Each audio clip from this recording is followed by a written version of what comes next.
December of 1989, federal court judge Robert Vance and his wife were preparing for the busy Christmas holiday. Who sent the box? I don't know. Doesn't say. It was a delivery he never expected.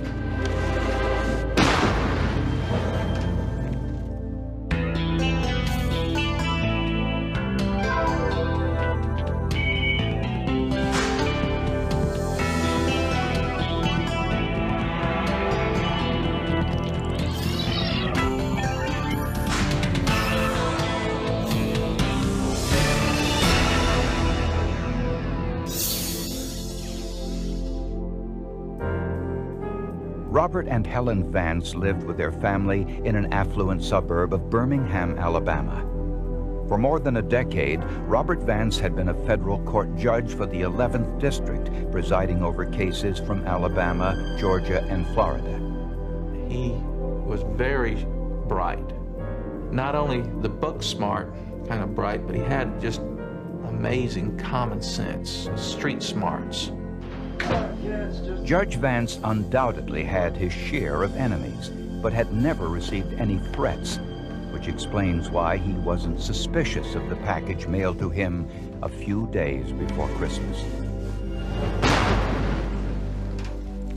The package contained a pipe bomb with nails wrapped around the pipe, which acted like shrapnel. The blast killed Judge Vance instantly. His body was thrown clear across the kitchen. Miraculously, Helen Vance survived the explosion, and she was able to get to a neighbor's home for help. Mom suffered some severe injuries from the explosion. She had several cuts in the flesh from the nails that the bomb had been bound with. And she had had several internal injuries from nails actually penetrating the body, including one that had done some damage to her liver. U.S. Marshals warned all members of the judiciary to be on the alert for any suspicious mail packages. 2 days later, a security guard at the 11th Circuit Court in Atlanta noticed something unusual in a routine X-ray of packages entering the building. Inside the package was an 8-inch tube attached to a pair of flashlight batteries, the telltale sign of a pipe bomb. Investigators did not want to detonate the bomb. They wanted it dismantled in order to study its construction. When they did, experts determined that this bomb was identical to the one that killed Judge Robert Vance.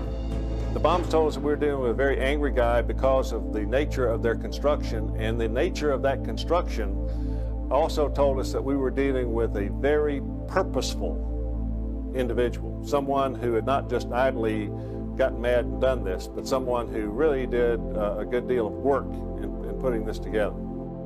The bomb had two unique characteristics which investigators had never seen before. The bomb and the inside of the box had been covered with black enamel paint.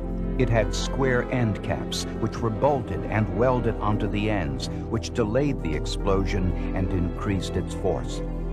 Unfortunately, scientists could find no trace evidence inside the bomb package, no hair, fibers, or fingerprints.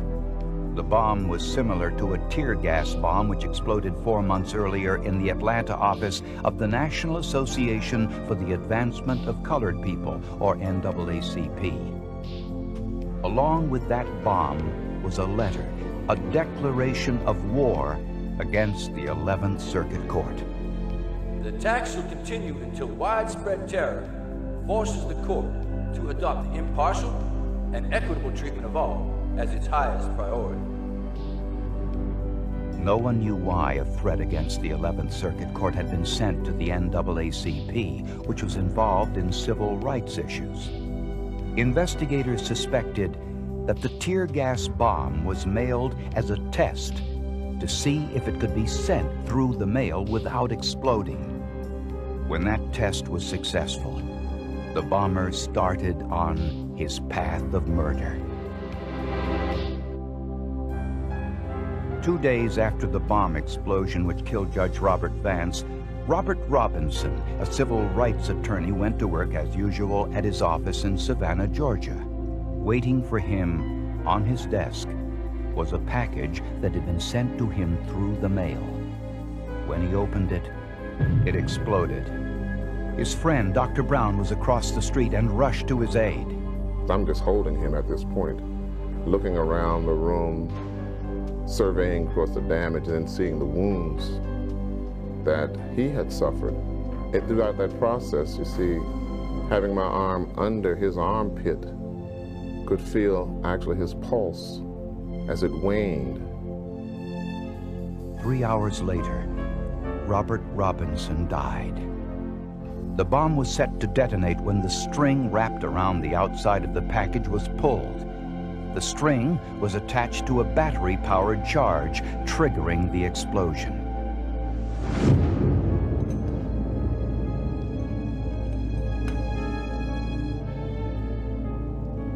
All of the bombs were identical, and the bomber was meticulous in every detail of their construction.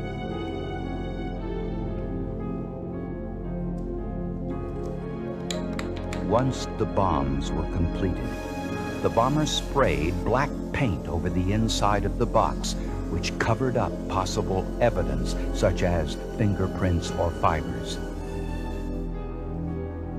And the bomber was careful not to leave any genetic material such as hair or saliva on the mailing labels or on the backs of the stamps. These were very meticulously built bombs. So meticulous that some of the finest forensic machinery in the world failed to find one speck of DNA, one fingerprint, so much as a trace of powder under a fingernail. On the same day that Robert Robinson was murdered, Willie Dennis received an identical package in the mail. At the time, Willie Dennis was president of the NAACP office in Jacksonville, Florida. But Miss Dennis was late for a meeting, so she left her office before opening the package. That night at home, she received a phone call from a friend. This is Lita. I don't know whether you've heard the news, but Bobby Robinson in Savannah, Georgia has received a bomb, and he was killed instantly. He said, now if you receive any funny packages, funny looking packages, you make sure that you notify the sheriff's office. Which is what she did. Inside was a pipe bomb. I saw a common hand, which was a bomber's signature in all 4 bombs, that led me to conclude that not only the same person or persons, but the same person constructed these 4 bombs to the exclusion of anybody else. There were 4 letters inside the package. One took responsibility for the murders of Judge Vance and Robert Robinson. Another made reference to the tear gas bomb sent a few months earlier to the NAACP. To the officer who opened our smoke bomb, the officers of the NAACP have become targets for assassination. The letters and mailing labels had all been typed with the same typewriter, which had a signature flaw. The number 1 on the keypad did not match the typeface of the other keys. It was a replacement. There was a broken key which was replaced with a different type key. So that was fairly unique. I mean, the odds of finding another one with that same letter replaced with another typewriter was a fairly unique characteristic. The FBI searched the files of the 11th Circuit Court looking for any documents which might have been typed with the same typewriter. More than 1 million documents were examined. The FBI found 1 letter type with the same typewriter. It had the same flaw. The number 1 was a different typeface.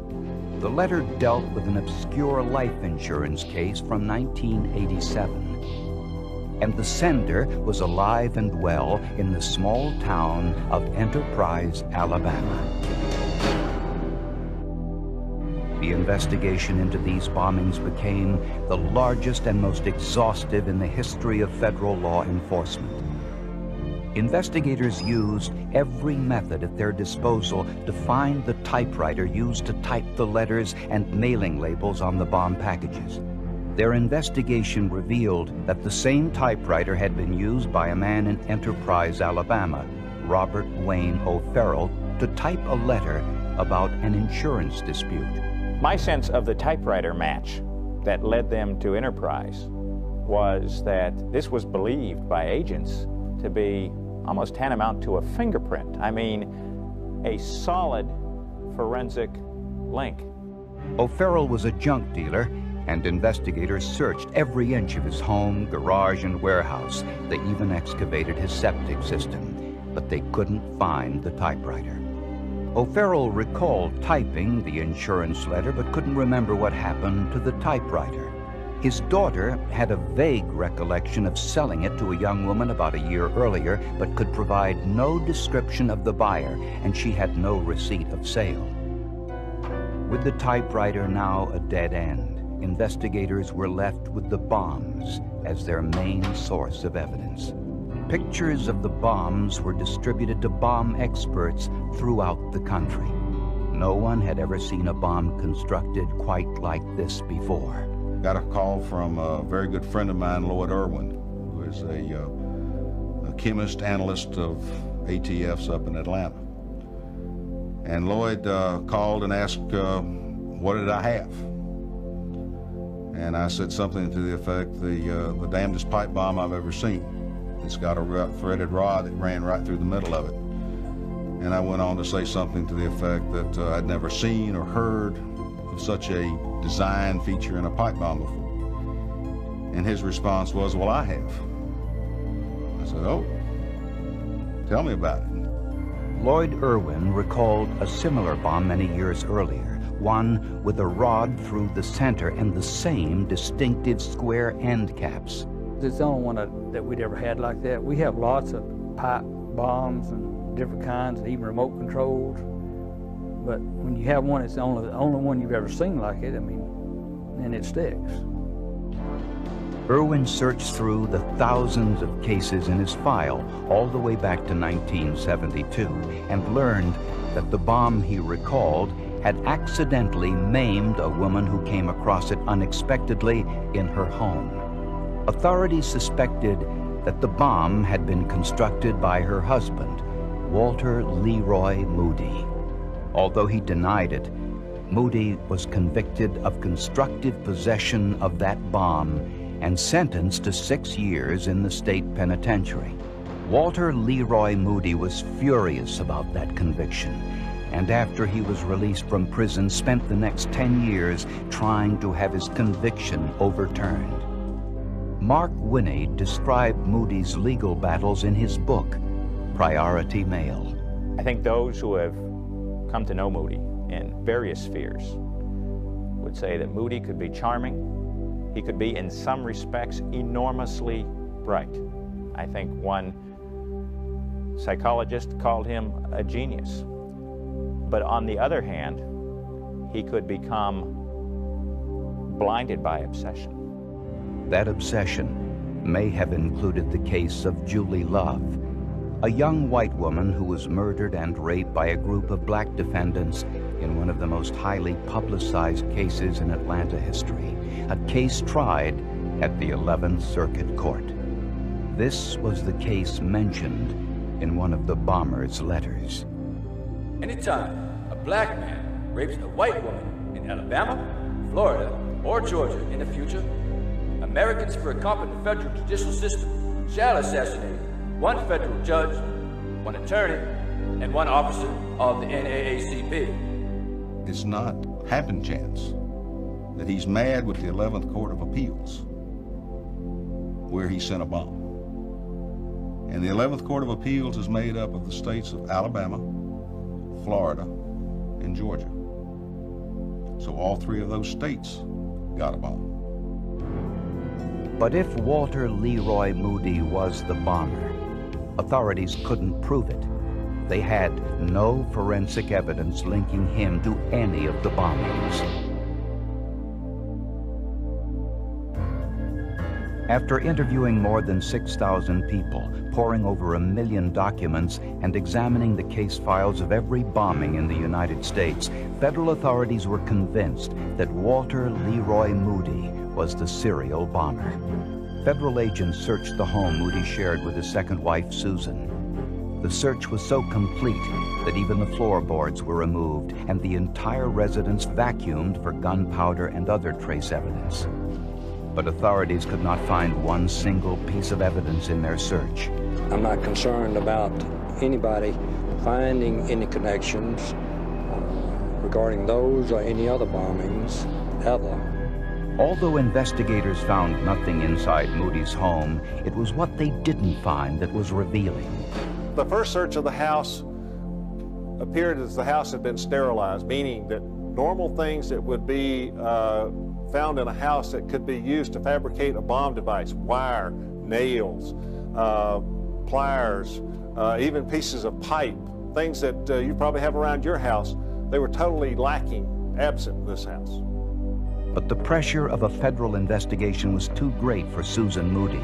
She was 20 years younger than her husband and told authorities that Moody was emotionally and physically abusive. When she was questioned separately without her husband, she provided some interesting information.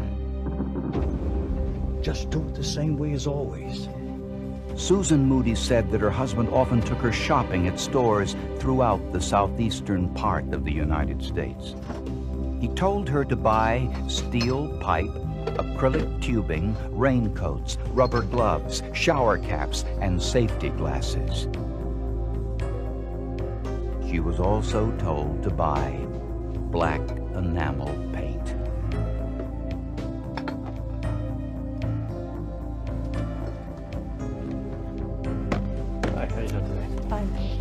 And she said her husband once shoplifted some nails from a store in Georgia. Nails similar to those which were used in the pipe bombs. Investigators believe that Moody used the cap, gloves, and safety glasses to dress himself like a surgeon while making the bombs, so that he wouldn't leave genetic material in the package.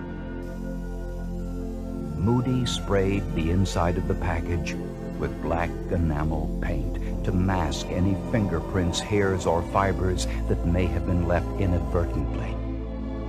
Prosecutors believe that Moody removed all of the materials he used to make the bombs before his home was searched.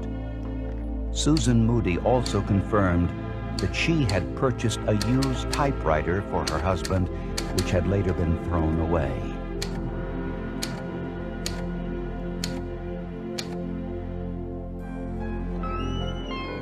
There was one more piece of evidence that investigators had almost given up on, the fingerprint found on one of the bomber's letters. Susan Moody told the FBI that she had copied the letters for her husband in a small shop in Florence, Kentucky. Excuse me?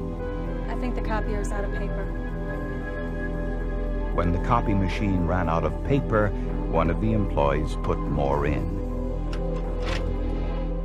When he did, his fingers touched the top piece of paper. Okay, you're all set. The employee's fingerprint matched the one found on the threatening letter, which confirmed Susan Moody's story. It was the link investigators needed to tie Moody to the bombs. And that's where they bought the boxes that contained the bombs, and it's where they did some Xeroxing. And to prove that they did the Xeroxing, the fingerprint was there. The fingerprint did not change. The pattern on the Xerox machine changes over a period of time, so forensically, that fingerprint, to the exclusion of everything else in the whole world, put them at the place that she said they were, where they bought the boxes. If you look at Susan Moody's testimony by itself, there could have been the potential for the defense to say, this is the ex-wife who has a motive to want to stay out of jail. But key is that much of what Susan Moody testified to could be corroborated by forensic science.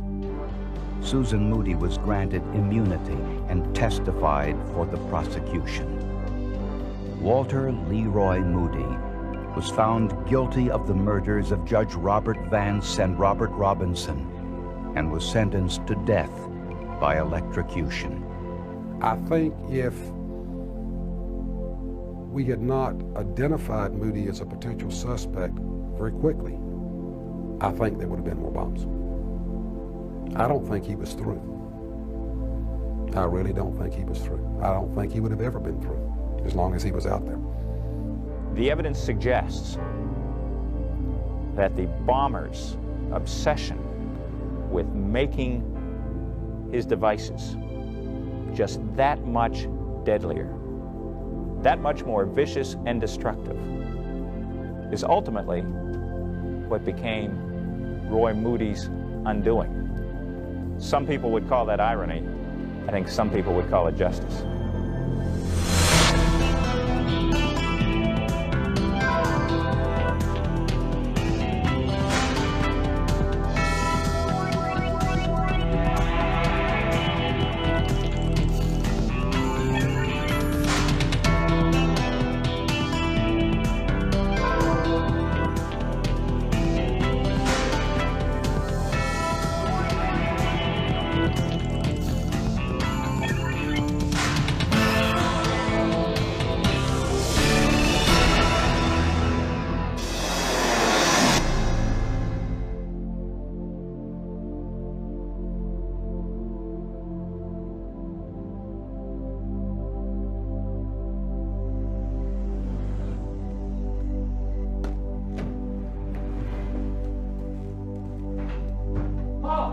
After working the night shift, Robert Sims returned home and found his wife unconscious on the kitchen floor.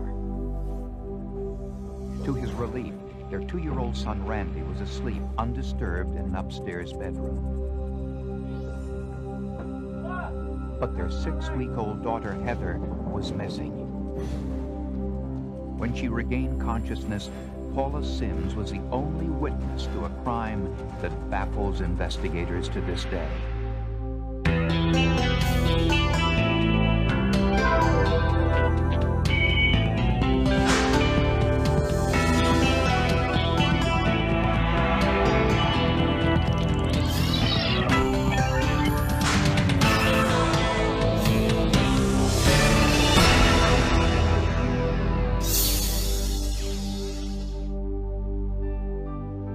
Robert and Paula Sims had recently moved into this frame home in the St. Louis suburb of Alton, Illinois. Neighbors described the Sims as a quiet and private couple who spent most of their free time with their children. They really seemed to be living the American dream. That was one of the things that was so intriguing about the story, to have this kind of violence, this kind of tragedy visited on such an all-American couple. That was what really turned the story for us at the beginning. When police were called to the Sims home on April 19, 1989, they heard details of an unusual crime. Paula said she was taking out the trash just after 10 p.m. when a masked man armed with a gun forced her back inside the house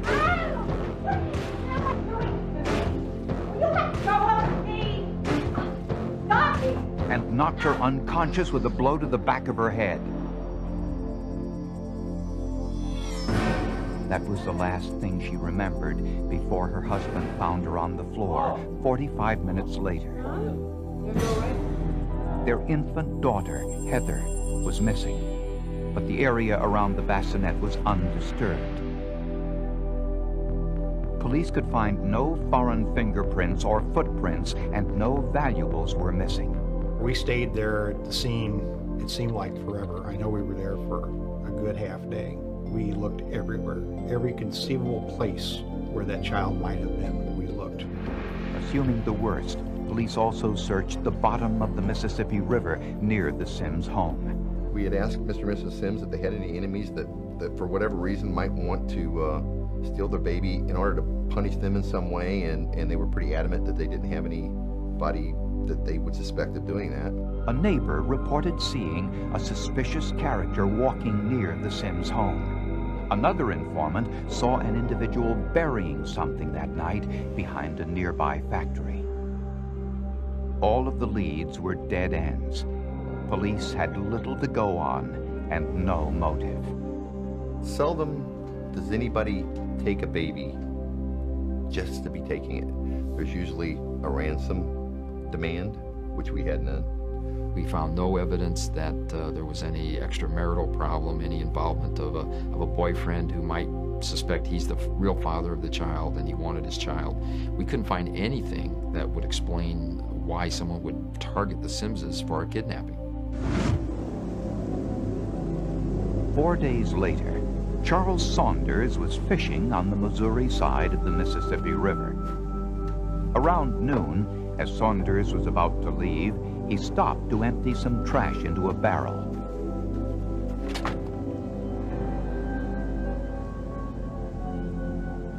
Inside, he noticed a large black garbage bag. Because of its size, it looked suspicious. Inside, he discovered the well-preserved remains of a dead baby girl.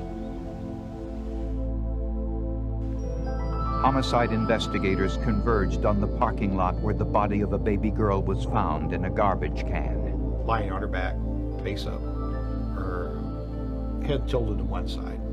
Still rather pink. It appeared that if you'd look at her, you'd think at first she was asleep. But she was in fact dead. Hand and footprints from the dead baby were compared to the prints of Heather Sims taken at the hospital just after she was born. The body was positively identified as Heather Lee Sims. Medical examiner Dr. Mary Case performed the autopsy. One of the first things she noticed, 3 small vertical cuts on the inside of the baby's lip. Obviously, this is not, for example, a sudden infant death, which is a natural death. It's not a death by accident. It's not a death by suicide. So it's a homicidal death. And when I began the examination, there is no gunshot wound, there's no stab wound, there's no battering, and the inner lip showed changes that I associated with someone placing their hand over the nose and mouth and causing suffocation. When death occurs, blood settles in parts of the body closest to the ground. This is called post-mortem lividity and is usually dark red or purple in color. Heather's face showed signs of lividity, but it was cherry red in color. This told Dr. Case that the body had been placed in a freezer during the time lividity occurs, 8 to 12 hours after death. And there was another clue. The body had been frozen. The external appearance was that there was no decomposition. When I looked internally, and then I even had to look microscopically at those internal organs to see this, but there was early decomposition beginning, but it was a little bit more advanced than externally. Dr. Case concluded that Heather Sims had been suffocated, placed in a freezer face down, then placed in the trash bin, face up, either the night before or the morning that the body was discovered. Assistant State's Attorney Don Weber was keeping a close eye on this case.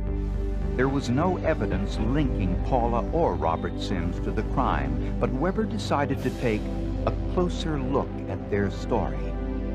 Something Robert Sims told the FBI disturbed him. He'd made the statement to the FBI that during the time that Heather was reported missing and the time she was found, that they had had the longest lasting and best sex that they'd ever had.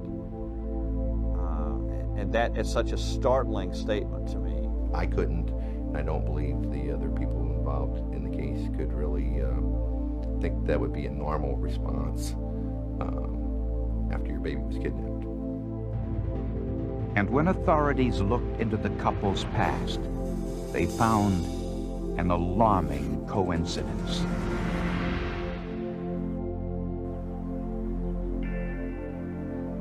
At Heather Sims' funeral, Robert and Paula Sims looked every bit the grieving parents to the outside world. But a background check revealed the Sims had experienced another kidnapping. 3 years earlier, while living in another town. The Sims' first daughter, Lorelei, had also been kidnapped. It was the same scenario. Robert was at work, and Paula said a masked intruder confronted her in the house and kidnapped her baby. A few weeks later, the infant's skeletal remains were found scattered in a field behind the Sims' home. Although authorities had their suspicions at the time, they could find no evidence linking Robert or Paula Sims to Lorelei's murder. The remains appeared to have been moved by some type of animal. The quality of the remains were of such that the investigation could not be put together as far as making a case of murder. The Simses themselves became even stronger suspects after that, and in my opinion is that they got away with murder. But in the case of Heather's abduction, there was something about Paula's head injury that didn't sound right to prosecutor Don Weber. So Weber paid a visit to the medical examiner, Dr. Mary Case, who had a unique background. She was not only the pathologist who performed Heather Sims' autopsy, she was also a board-certified neuropathologist, an expert in the study of the brain and nervous system. Paula says that she saw the guy outside, that the guy made her come inside, that he gave her instructions inside, that once she was inside, he hit her, and she gestured, Paula gestured, with the karate chop on the back of the neck, and that knocked her out, and she was out for about 45 minutes, and that she remembered getting hit. And I said, is that possible? And I remember Mary Case thought about it very carefully, and she sort of leaned back in her chair, and she said, now that's impossible. When an individual is hit hard enough to cause unconsciousness, the soft brain tissue collides with the hard inner surface of the cranium, creating a brain injury. This disrupts the electrical activity in the outer areas of the brain where memories are stored. And it's this disruption which prevents memory from forming not only of the traumatic event, but for several minutes preceding the traumatic event.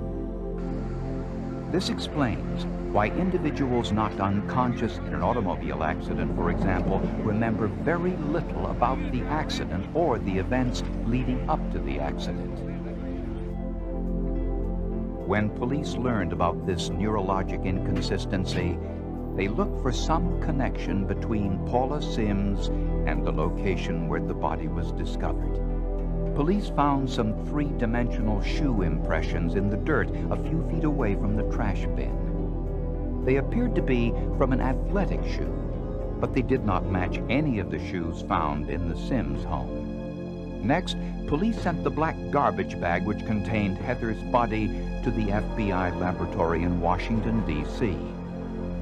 Forensic examiner David Attenberger had little to work with since there were no fingerprints, hairs, or fibers found on the bag. The baby was found in a black garbage bag. The bag itself was made by Polytech Corporation out of Minneapolis. Kmart was the retailer of the bags, and they were sold under the brand name of Curbside. However, more than 1 million of these curbside garbage bags were made for Kmart each and every day. Attenberger compared the edges of the bag containing Heather Sims' body to the first unused garbage bag from the Sims kitchen. But the stretching that occurs when bags are pulled from the roll made matching the ends impossible. But the bag Heather Sims was in did have a signature characteristic.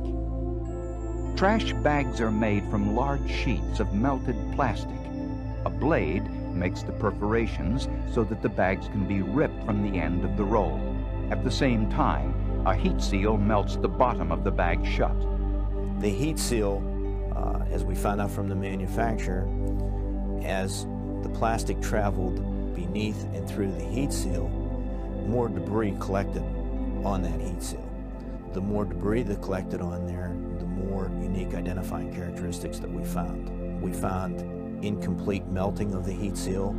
This incomplete melting caused a small opening in the bottom of the Heather Sims bag. debris on the heat seal also produced a small puncture hole in the bag. When Attenberger analyzed the bags found in the Sims kitchen, he found the same puncture hole in the same location. And he also found the same small opening in the bottom of the bags caused by debris on the heat seal. The last step was to analyze the dye lines in the garbage bags. As the plastic is pulled over the rollers in the manufacturing process, it gets stretched, leaving lines or stretch marks in the plastic called dye lines. When the dye lines on the inside of the Heather Sims bag were compared to the dye lines inside the first unused bag found in the Sims kitchen, the lines matched.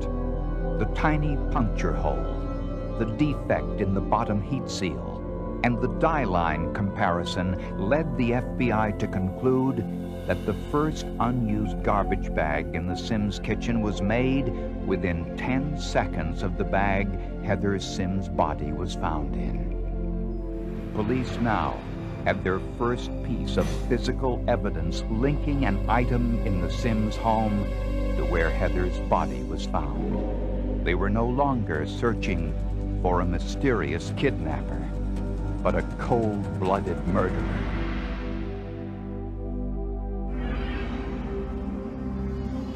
When the FBI discovered that the Heather Sims garbage bag came from the same roll of bags in the Sims kitchen, they were now convinced that Paula Sims was involved in her daughter's disappearance. Investigators learned that Paula and Robert Sims had an unusual marital relationship, a relationship Charles Bosworth described in his book, Precious Victims. When Paula brought the little girls home from the hospital, she was essentially ousted from the marital bedroom. In the first case, she and Lorelei slept in the basement, which was where the family room was. It was a walkout basement. Only after Lorelei's death did Paula sleep upstairs again with her husband. A year after Lorelei's death, Paula gave birth to a son, Randy. And in 1989, after moving to Alton, Illinois, the Sims had another baby, this time a daughter, Heather. In the hospital, Paula reportedly told her roommate that she didn't want another daughter, that she and Robert preferred boys. The evidence clearly suggested that boys were fine, little girls were not welcome. We were told repeatedly by witnesses that Robert adored the little boy and was just completely uninterested in the little girls, even in the hospital after their births. When Paula brought Heather home, separate sleeping arrangements started again. Paula and Heather in the living room, Robert and 2-year-old Randy upstairs. And one of the comments that Paula made to one of her friends was that these sleeping arrangements are going to have to stop, or I'm going to have to do something about it. Based on the garbage bag analysis and the inconsistencies with her head injury story, Paula Sims was arrested and charged with murder. On Saturday night, April 29, 1989, while Robert was working the night shift at the paper plant, prosecutors believe that Paula suffocated her daughter Heather. She placed the body in a garbage bag from the kitchen. She probably wore gloves, since no fingerprints were found on the bag. After the murder, Paula drove across town to her parents' home, where she placed Heather's body in her parents' freezer. Paula's parents were away that week on vacation.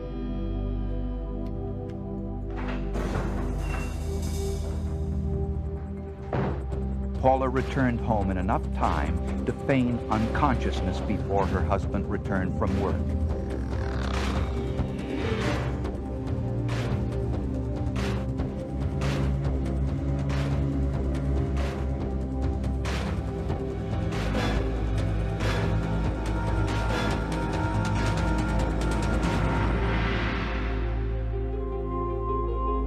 The next day, when Paula's parents heard about the kidnapping, they decided to end their vacation and return home immediately. I don't want to ruin your vacation. This required a change to her plan. Paula now had to go back to her parents' home and remove Heather's body before they returned. With nowhere else to go, prosecutors believe she brought Heather's body back home, placing it in her own basement freezer. By this time, police had concluded their search of the Sims home and had left. 3 days later, Paula needed to get rid of the body once and for all.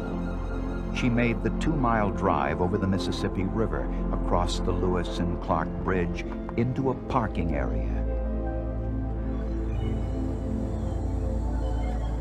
and left the frozen body in a trash bin, where it was discovered by a fisherman a short time later. It was very premeditated, very well thought out, very cold-blooded, very systematic. The prosecution had no trouble showing motive. As you walk through the Sims home, it was very apparent that they had a boy that they were very proud of, which would be very normal for a couple. But as you look around the house, there was absolutely no indication whatsoever that they even had a daughter. There weren't any baby pictures.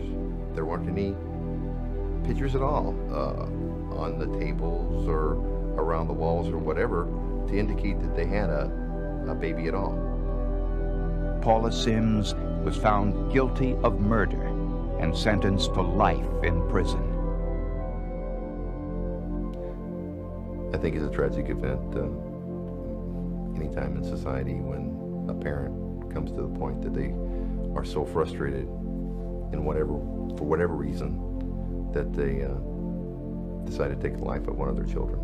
Well, anytime you've got the death of two, and I might add very beautiful, perfect little girls, it's a very sad case. When you add the element that their mother killed them, it gets even worse. On the other hand, justice prevailed. No charges were filed against Robert Sims, who denies he had anything to do with these two crimes. There's no doubt in my mind the right person is in prison right now for this particular crime. She did it. She murdered her child. She was tried by a jury of her peers, and she is now doing life. There's absolutely no doubt in my mind that she did it. And Robert Sims?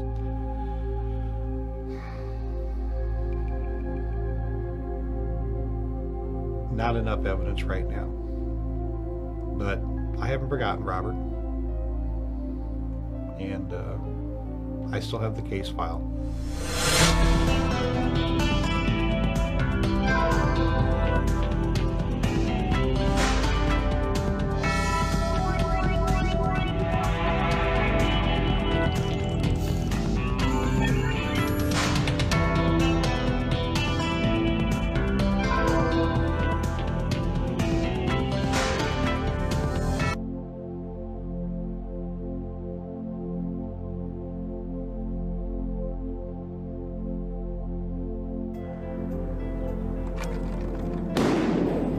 Friends spent a summer afternoon skeet shooting in rural Pennsylvania.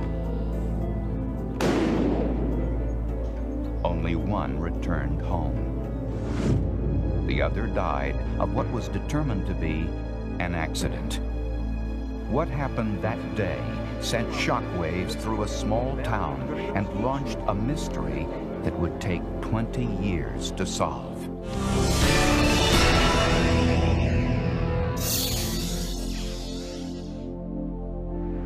Montrose is a quiet, rural area in the northeastern corner of Pennsylvania. It's a small, close-knit community with stately homes, one traffic light, and a courthouse that dominates the town square.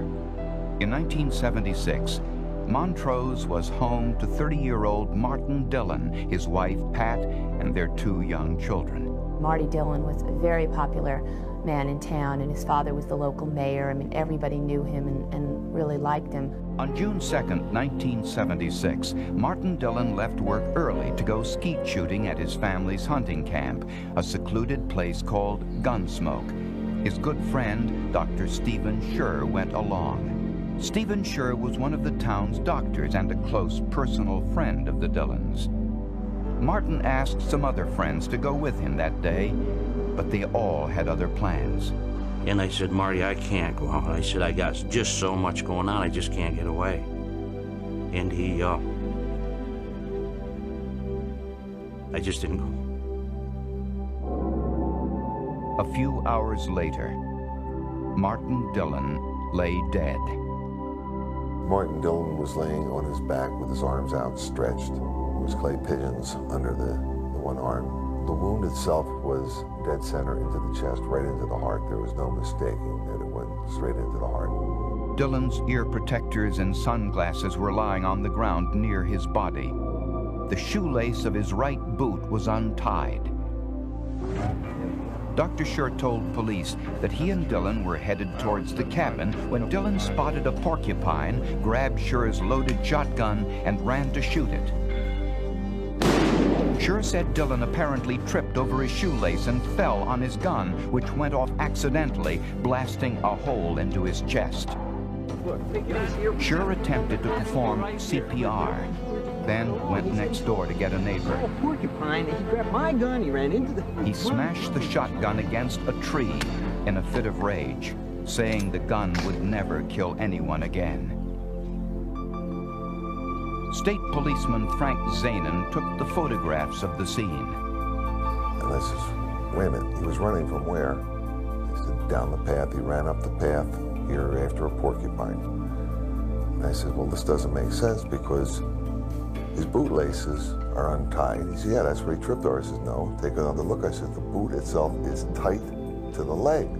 I said, if he had been running, that boot would have been wide open. And Zanin was concerned about another part of the story. Well, he said he rolled him over, he tried to perform CPR. I said, CPR? He says, the hole's right through his heart. I said, it's dead center in the chest. I says, he's a doctor.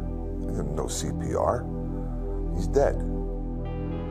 Martin Dillon's body was taken to the county morgue in the basement of a funeral home in Montrose. On the death certificate, the coroner, who was a political appointee, ruled the manner of death an accident. The funeral took place in the same church where Martin Dillon was married. Dr. Schur was one of his pallbearers. For Martin Dillon's father, Larry, sadness was overshadowed by suspicion and doubt.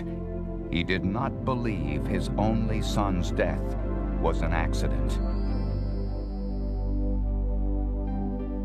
A few months after the shooting death of Martin Dillon, Dr. Stephen Schur divorced his wife, Anne. Some said it was the stress of the death of his best friend. Others said trouble had been brewing between Schur and his wife for some time. Either way, Stephen Schur moved from the small town of Montrose, Pennsylvania, and eventually settled in North Carolina. A year and a half later, Stephen Schur remarried. His new wife, Pat Dillon, the widow of his best friend, Martin Dillon. When Larry Dillon learned that his daughter-in-law and his 2 grandchildren were moving in with the only witness to his son's death, he grew increasingly suspicious. He questioned the conclusions of his son's autopsy, which was done by a family doctor who was not trained in forensic medicine. So Larry Dillon went to visit this man, Stu Bennett, a friend of his son's and a former police officer who was running a small company in Montrose specializing in accident reconstruction. He felt that he was murdered. He did not tell me specifically why, or he couldn't. He just felt in his heart that it was not the way it was reported. It was correct. Bennett studied the autopsy photos and read the report. The first thing he noticed was that Dillon's wound was 1 inch by 1.5 inches in size, but the internal diameter of a 16-gauge shotgun is 5/8 of an inch. A contact wound made by that gun would be the same size, 5/8 of an inch, and not any larger. To find out for sure, Stu Bennett conducted an experiment. He stretched some pig skin over a mannequin and used the same make and model 16-gauge shotgun with the same ammunition used in the accident. In order to create a wound the same size, the gun had to be 3 to 5 feet away from the pigskin. Now, when I say the firearm is 3 to 5 feet away, I'm talking about the end of the barrel, all right, where the shell actually comes out. Now you have another 40 inches, 36 to 40 inches to the trigger housing itself.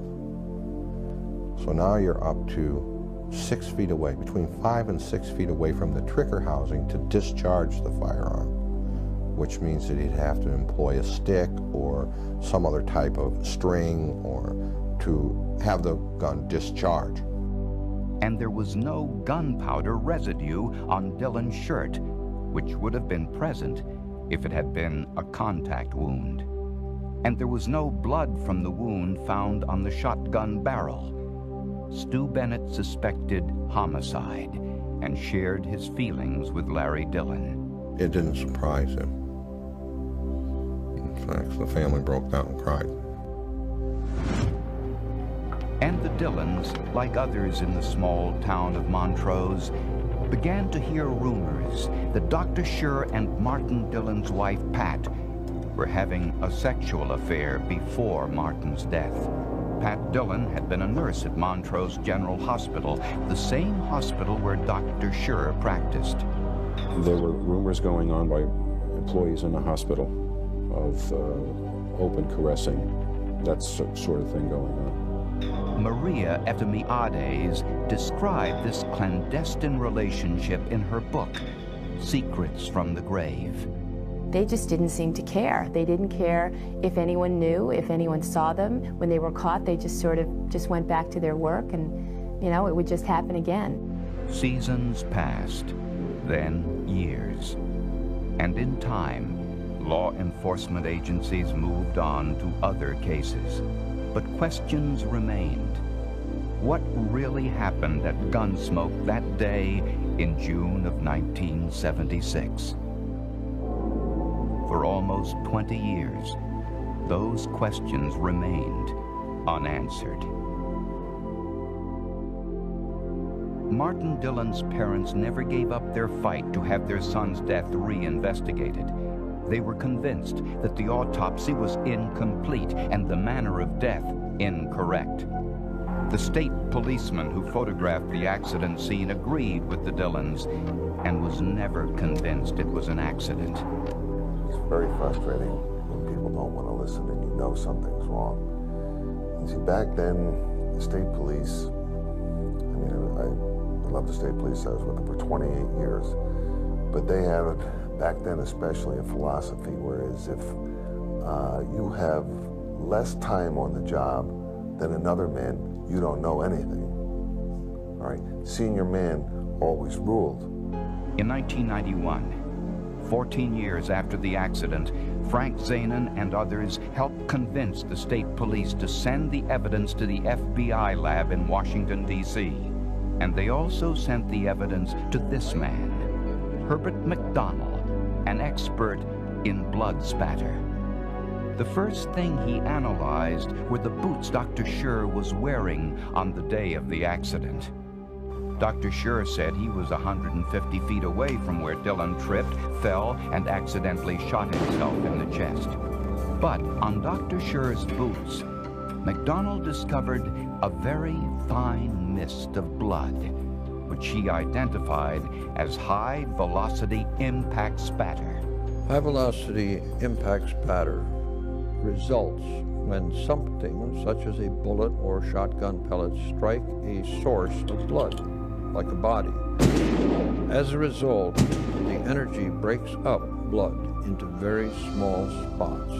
Their little droplets are almost atomized or vaporized. High-velocity impact spatter was also found on the side of the tree stump closest to Dillon's body and on the instep of Martin Dillon's left shoe. This indicated that Dillon was squatting near the tree stump when he was shot, not running after a porcupine. Forensic pathologist Dr. Isidore Mihalakis was also asked to look at the evidence.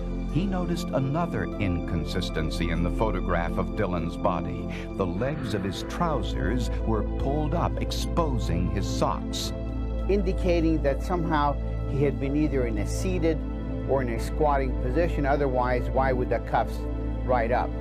Dr. Mihalakis also noticed what is called scalloping on the edges of the gunshot wound, evidence that the shot pellets had started to spread as they traveled through the air before striking the skin. Scalloping does not occur around a contact wound. Once the Dylans heard of this new information, they filed a petition to exhume their son's body for a second autopsy. This time, Dr. Mihalakis performed the autopsy. Dr. Mihalakis discovered that the direction of the wound track was in a downward direction at a 45-degree angle. The shot came from the right of Martin Dillon and went through Dillon's heart and left lung. The wound track is wrong if the gun had dropped and then shot him. We would either have a perfectly backward or an upward wound track. Here, this was a sharply downward and very angulated from right to left. Authorities could no longer ignore the evidence, and on June 26, 1995, Martin Dillon's death was formally declared a homicide. The next day, Dr. Stephen Scher and his wife Pat returned to Pennsylvania to hold a news conference. Scher told reporters he was innocent and still maintained that Dillon was chasing a porcupine and fell, accidentally shooting himself in the chest. The last I saw Marty Dillon alive, he was moving away from me up the end of this trail, towards where we had just been. And I just waited there for him to come back or to tell me to do something else. I heard a click and a shotgun blast. And I think I yelled out, "You couldn't hit the broadside of a barn,"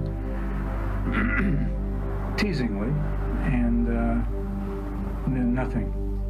Steve is not capable of the things they've accused him of. I've known him and lived with him for 17 years. He's not capable of this. Is it true that you two had an affair? Absolutely not. Absolutely not. Claim that they've got a murder case. They've had 19 years to investigate it. They've had investigators, all the state police. They've had their autopsy and everything else. Their move next, and we challenge them. The challenge was accepted. Dr. Stephen Scher was arrested and charged with the murder of Martin Dillon. 2 decades after his death, Martin Dillon would finally get his day in court. 21 years after the shooting death of Martin Dillon, Stephen Scher sat in a courtroom on trial for the murder of his former friend. According to the prosecution, Martin Dillon knew that Scher was having an affair with his wife and told him that day while skeet shooting that he had talked it over with his wife Pat and that she agreed to end her affair with Scher. Scher would not accept this because Scher was obsessed. And he said to himself, "It's not going to be this way. It's not going to be this way. I'm going to get what I want one way or another, and you have to die."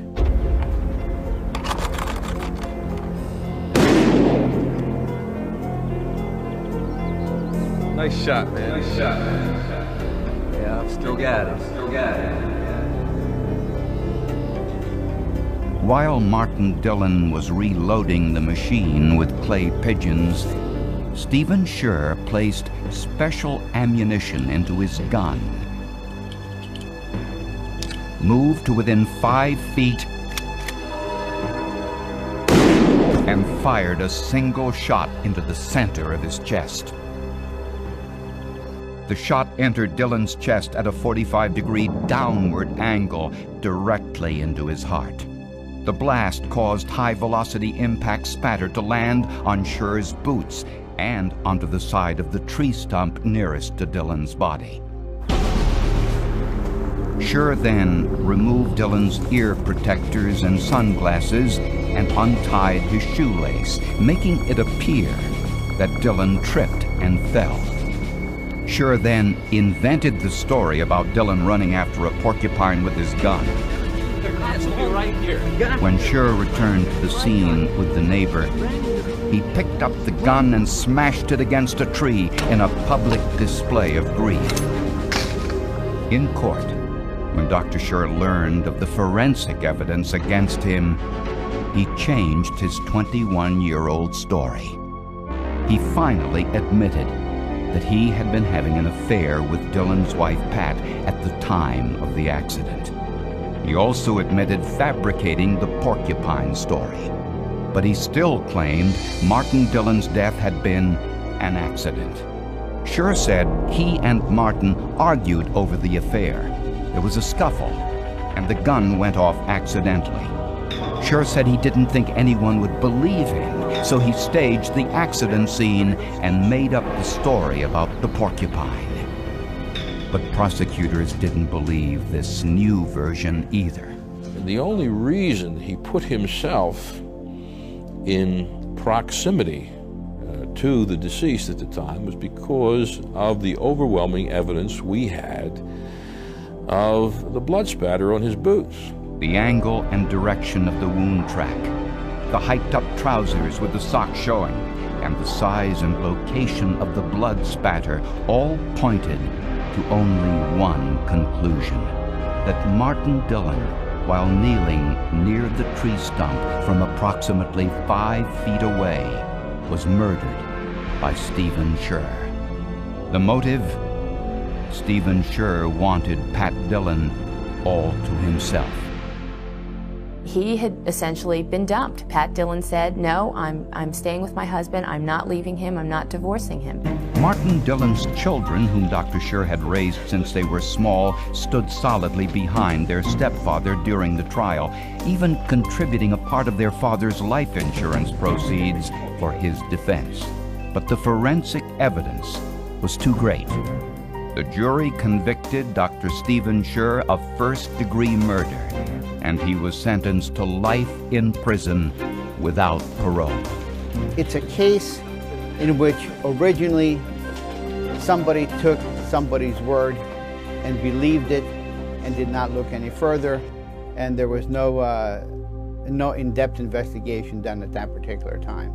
The Dillons had some peace of mind, is what really I wanted to see, was the Dillons relieved of the burden that had been hanging on their shoulders for all those years. And I was happy for them.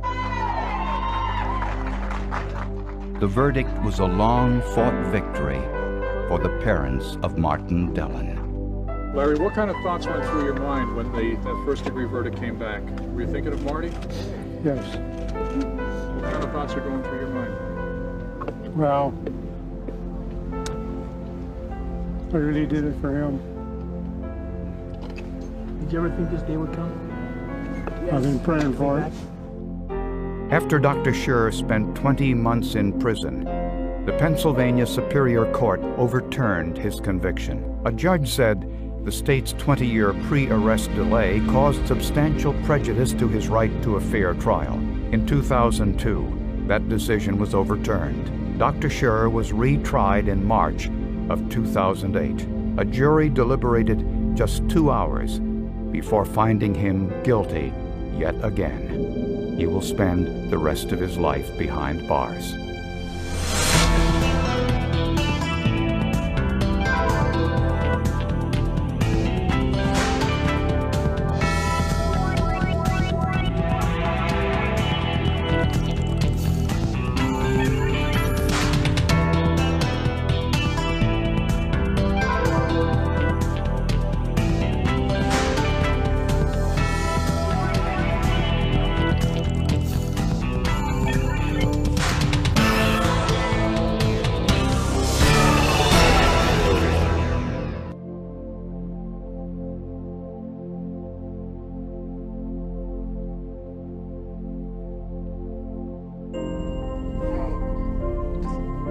4-month-old Ryan Stallings had spent an entire weekend vomiting.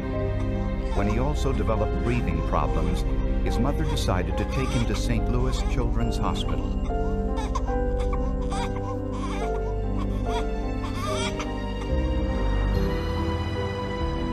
Somewhere along the way, Patricia Stallings made the wrong turn and got lost. It was a mistake she'll regret for the rest of her life.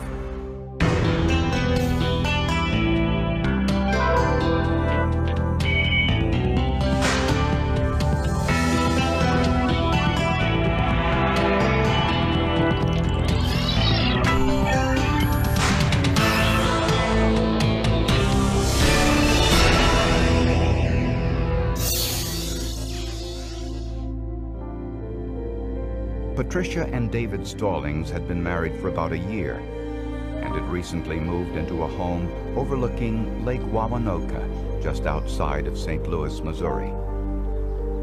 David was a printer. Patricia worked in a convenience store. 4-month-old Ryan was their only child and had always been sickly. After an entire weekend of vomiting and breathing problems, Patricia decided to take the baby to St. Louis Children's Hospital. During the trip, Patricia got lost and ended up at the emergency room of Cardinal Glennon Children's Hospital instead. Doctors there performed tests to understand what was causing Ryan's illness. He was listless, almost comatose, and continued to vomit. Nurse, let's get that blood right away. He was given a complete medical examination, including blood and urine tests. Ryan's blood samples were sent for testing to an outside independent lab, the SmithKline Beecham Clinical Lab in St. Louis. Gas chromatography on Ryan's blood sample found the cause of the child's illness. It was ethylene glycol poisoning. Ethylene glycol is a colorless, sweet-tasting substance found in industrial solvents and resins. It can be fatal in large enough doses. Hospital officials notified both the Sheriff's Department and the Missouri Department of Family Services. I'll take the base. Investigators searched the Stallings home.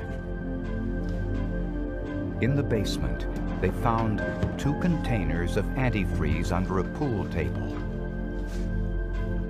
One of the containers was half empty, and it listed ethylene glycol as the main ingredient. You cannot form ethylene glycol in your body. The body cannot naturally form that. Therefore, it has to be ingested. And when you've got a child who's 4 months old, a child who's 4 months old doesn't have the capability of ingesting anything, therefore it had to be purposefully ingested. Fortunately, Ryan's condition gradually improved.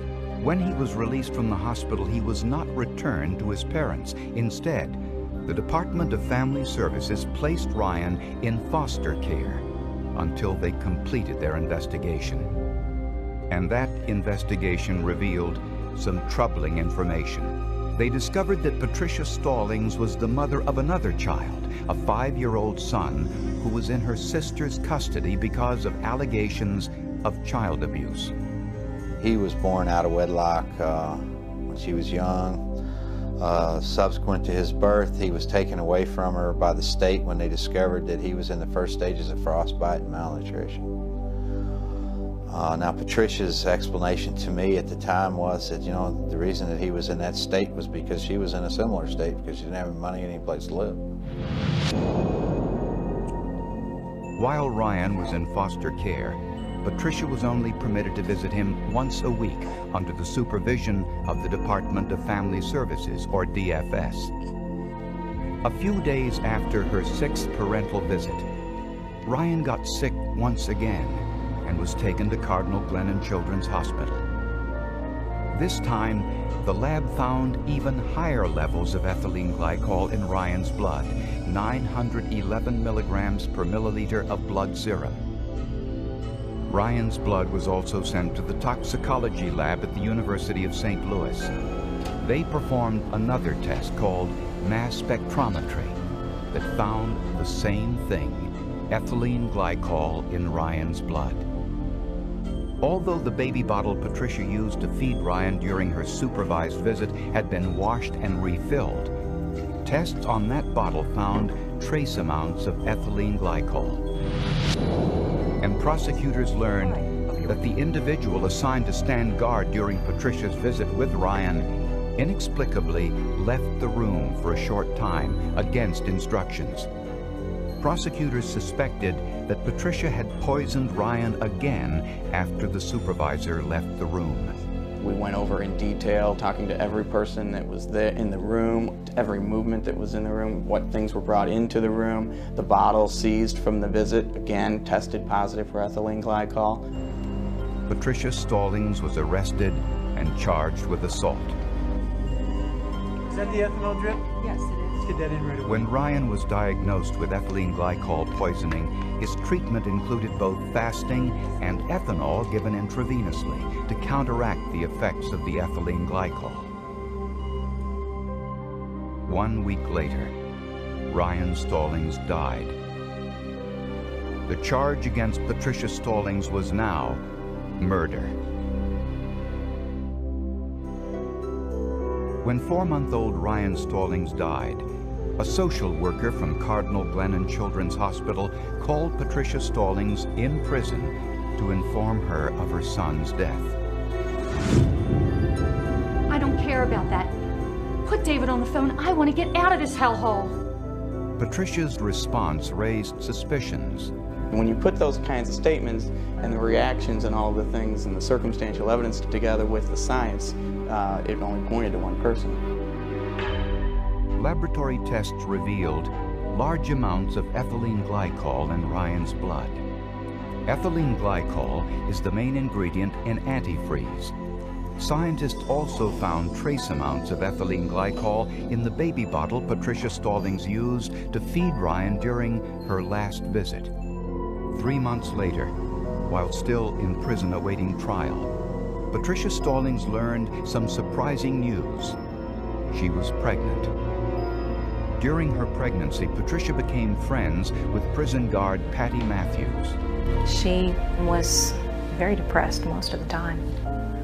You know, she'd been through a lot, and it was just an amazing emotional strain that she was going through.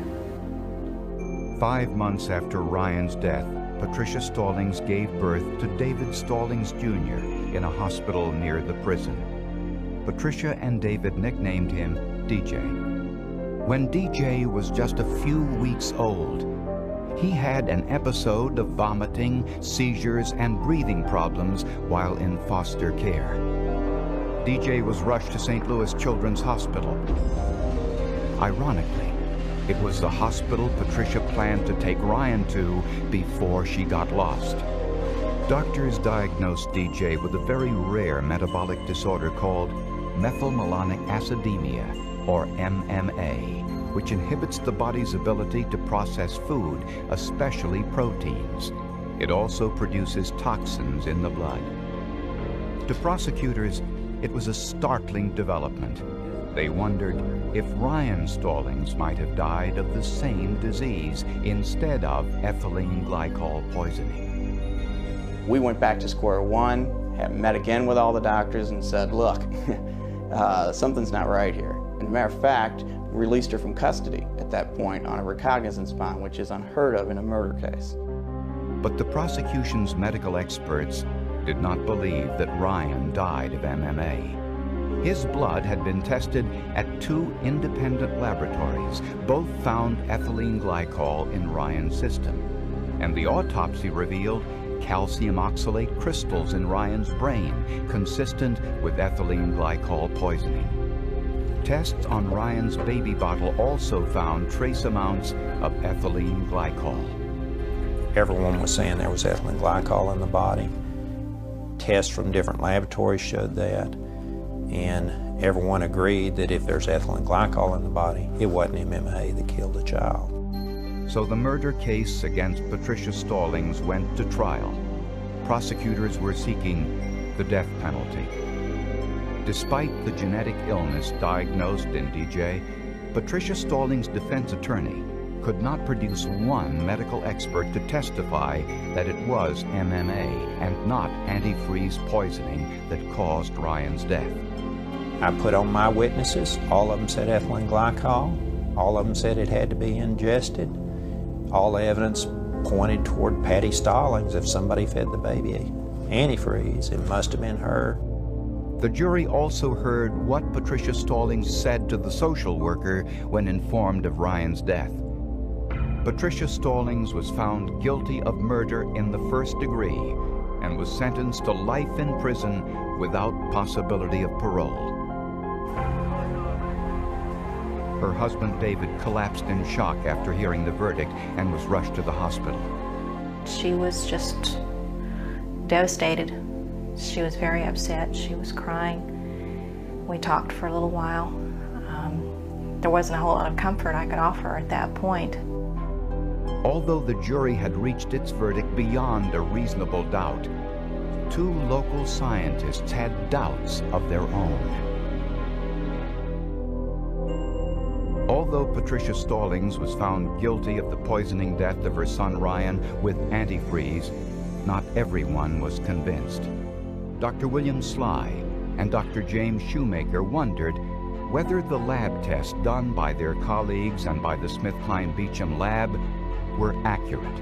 It was only when I found out that no one had really thoroughly explored the science behind the ethylene glycol testing that I became convinced that I had to do it myself.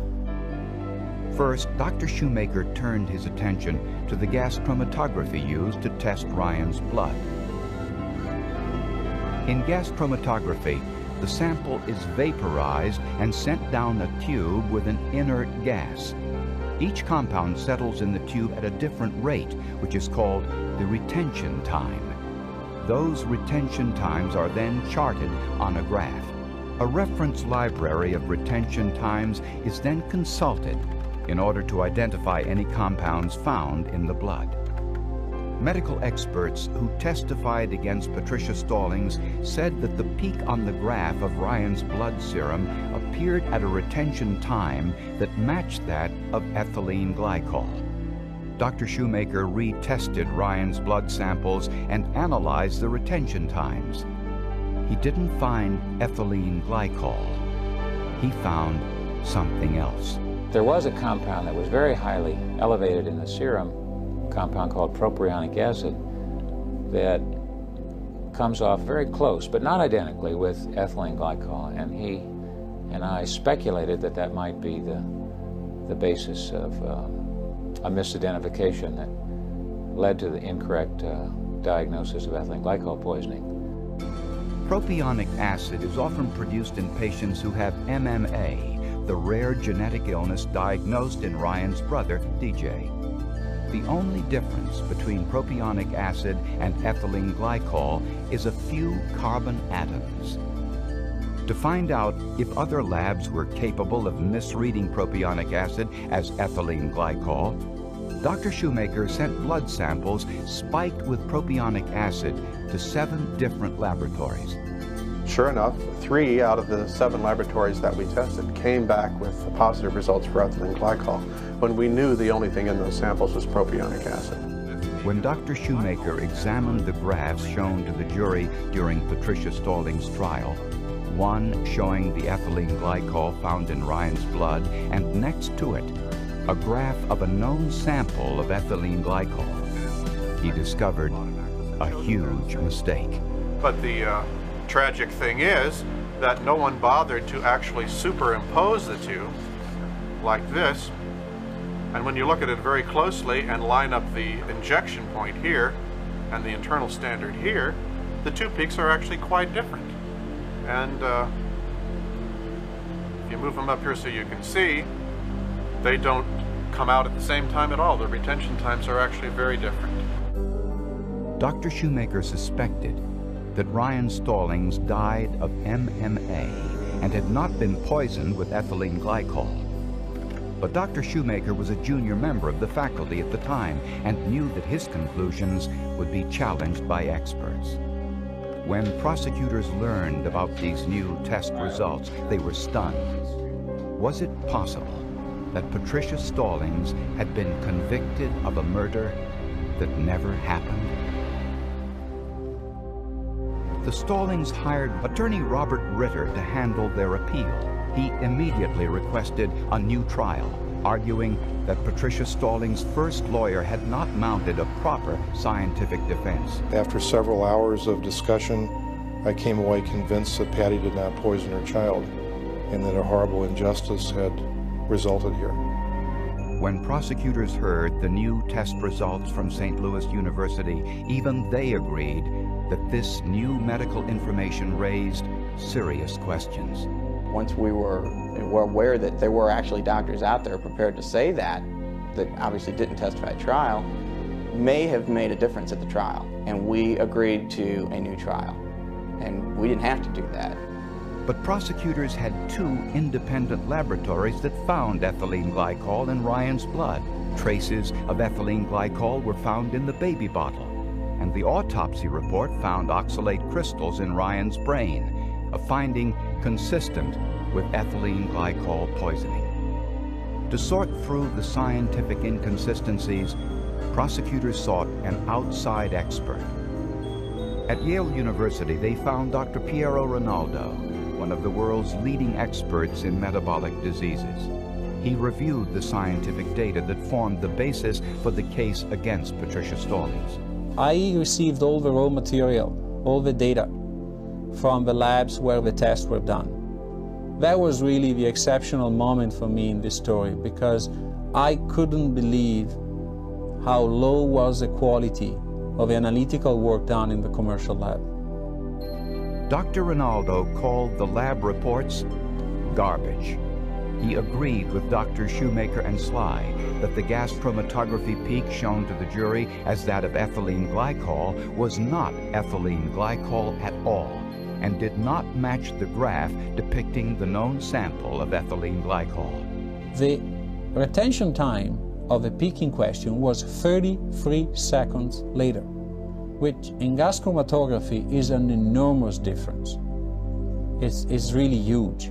And when Dr. Rinaldo reviewed the mass spectrometry results, he found a similar error.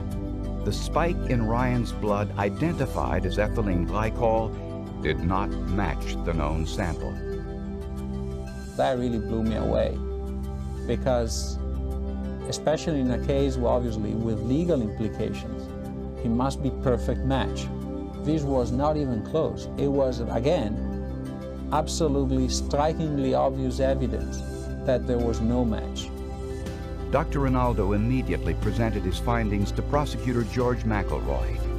The next day, McElroy held a news conference. The state of Missouri is dismissing all pending charges against Patricia Stallings based upon the death of her child, Ryan, and I'm satisfied, I'm convinced, that Patricia Stallings did not poison her child. Dr. Rinaldo believes that Ryan Stallings died of MMA, the same genetic illness his brother DJ was born with. Is that the ethanol drip? Yes, it is. Let's get that in right away. He also believes that the inaccurate lab reports led doctors to administer the wrong treatment, the ethanol drip, which possibly contributed to Ryan's death. The ethanol drip was also the suspected cause of the calcium oxalate crystals found during Ryan's autopsy, and not ethylene glycol. Scientists also suspect that the process of washing Ryan's baby bottle caused the false readings of ethylene glycol when the bottle was tested. The conviction of Patricia Stallings had been a mistake.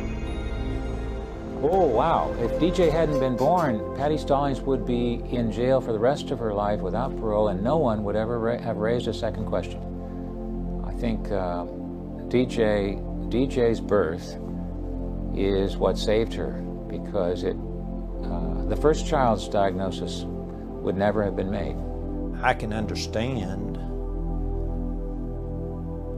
a person who's been through all that she went through finding an apology pretty lacking. But as I told her, I had a job to do. I had the evidence. before me that I felt gave me no choice. Patricia Stallings filed lawsuits against the hospitals, doctors, and laboratories that had misdiagnosed Ryan. All were settled before going to trial. Their son, DJ, who by being born with MMA led scientists to the real killer of his brother Ryan, is managing his disease with a special diet and other treatments. It is strange that such a small mistake on paper could make such a huge change in the lives of people. But in this case, you can see that a few millimeters of difference in where a peak appeared on a sheet of paper made all the difference in a woman's life. The science was the strongest evidence and was what ultimately convicted her, but it was also what ultimately freed her.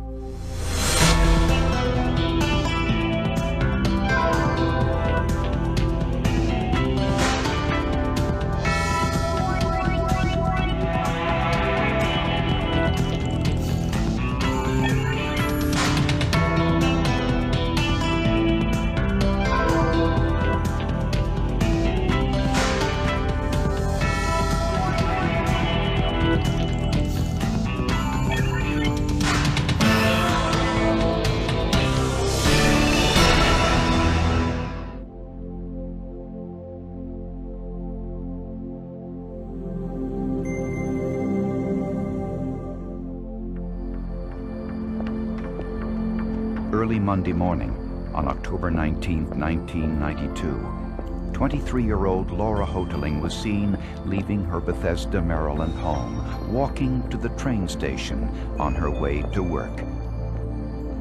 She never arrived. A clue to her disappearance was a peculiar strand of hair found in her hairbrush.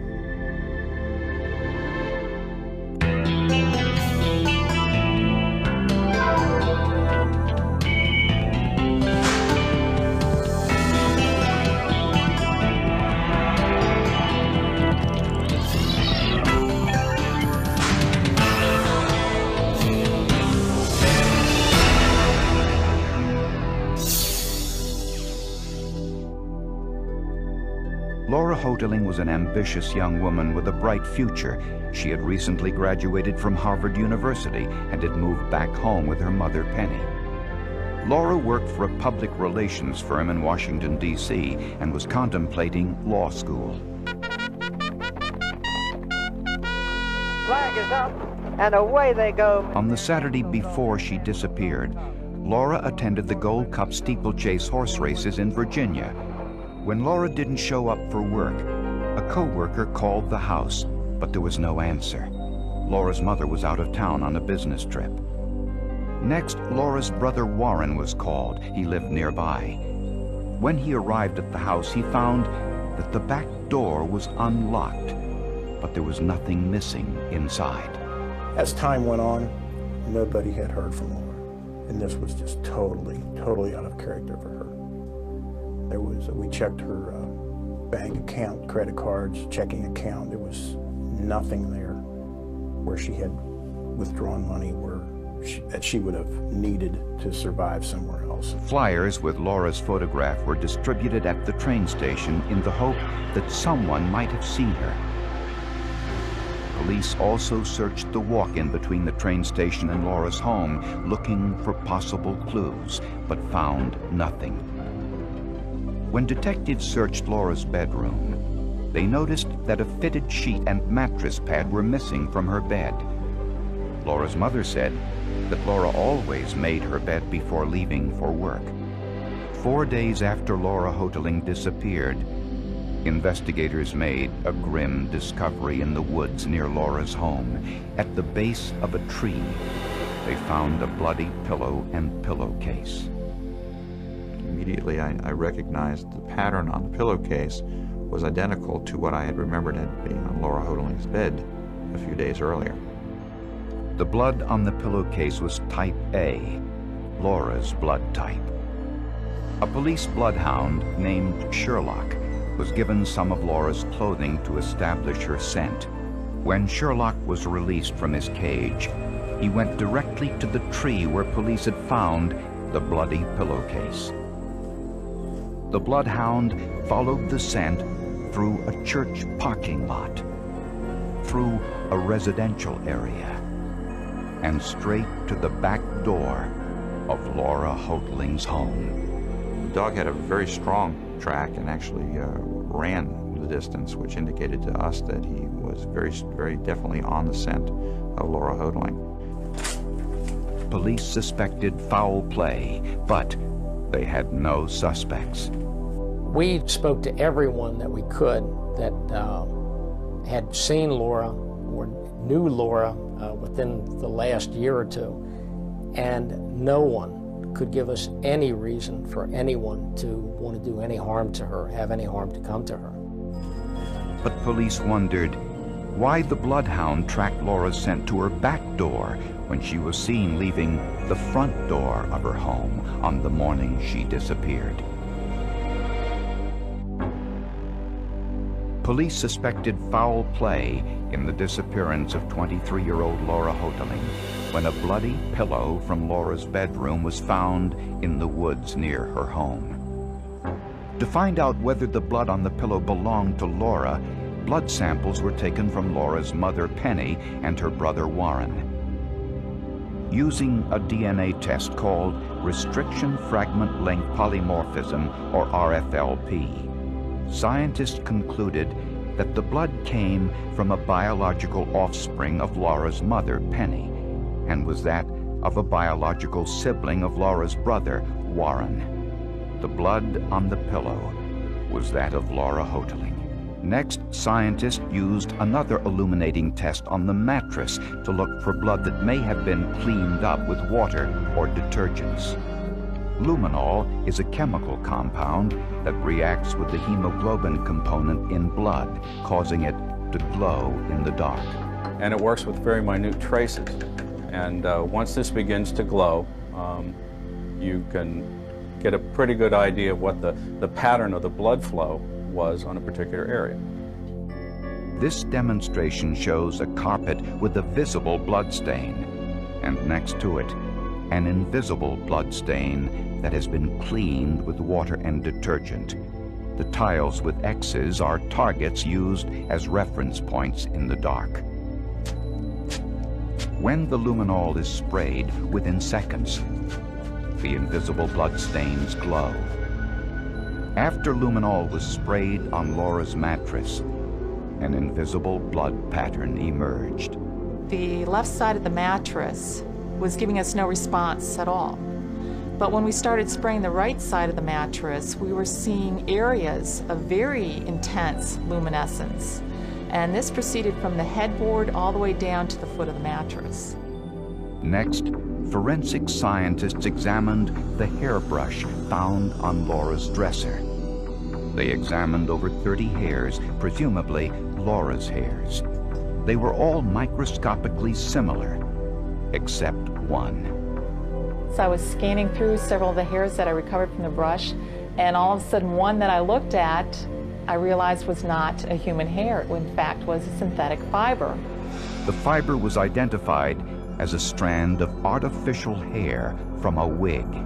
Penny Hoteling told police that her daughter never wore a wig and had never owned one.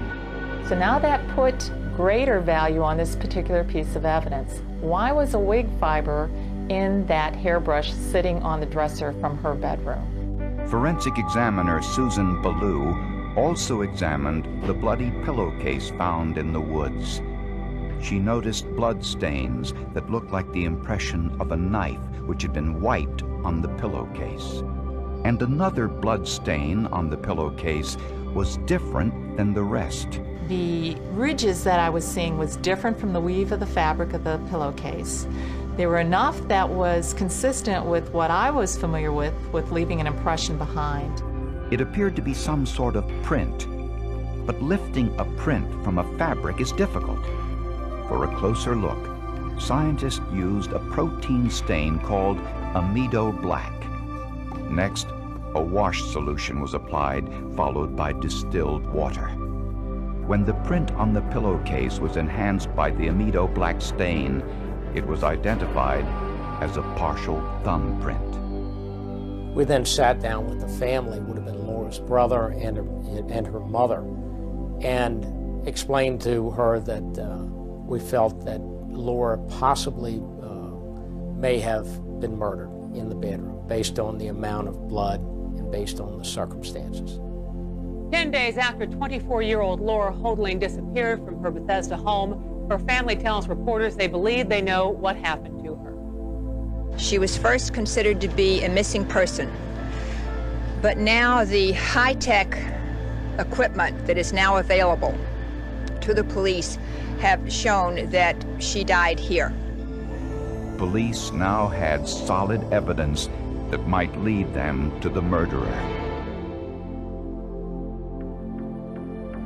Although police suspected that Laura Holdling had been murdered in her bedroom, they were unable to find her body and had no solid leads. Laura's brother Warren told police of an incident he had with a part-time gardener who worked at his mother's home, Haddon Clark. The night after Laura disappeared, Warren was outside his mother's home and saw Haddon Clark driving through the neighborhood. When he attempted to speak with Clark to ask him if he had seen Laura, Clark sped away. 40-year-old Haddon Clark was known to police because of a past arrest for burglary. A few years earlier, Clark had also been a suspect in the investigation of a missing young girl, a case that has never been solved.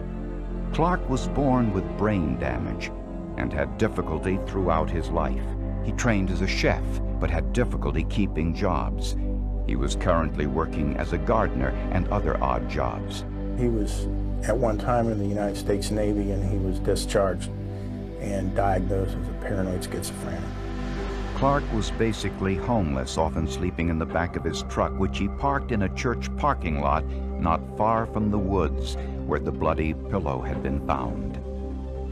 Clark got into an argument with Penny Holdling just 1 week before Laura disappeared over some tools Penny said were missing from her tool shed. The Holdlings also kept a spare house key in the shed. When police researched Clark's financial records, they learned that he had purchased duct tape, braided rope, and nylon cord several days before Laura's disappearance and paid for the items with a personal check. Investigators were alarmed with what they saw written in the memo section. One word: Laura. On the day Laura disappeared, Clark purchased a queen-size sheet from a department store, a size that was too large for the mattress in the back of his truck, but was the same size as Laura's mattress. From Clark's financial records, police also learned that he rented a storage locker in Warwick, Rhode Island, 450 miles away.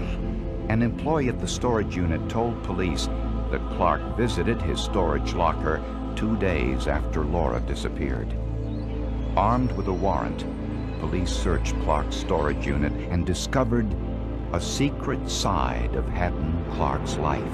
He had falsies that he would place into bras. Apparently he had bras, he had dresses, he had female shoes, he had female coats, he had wigs, everything that he could wear and look like a female.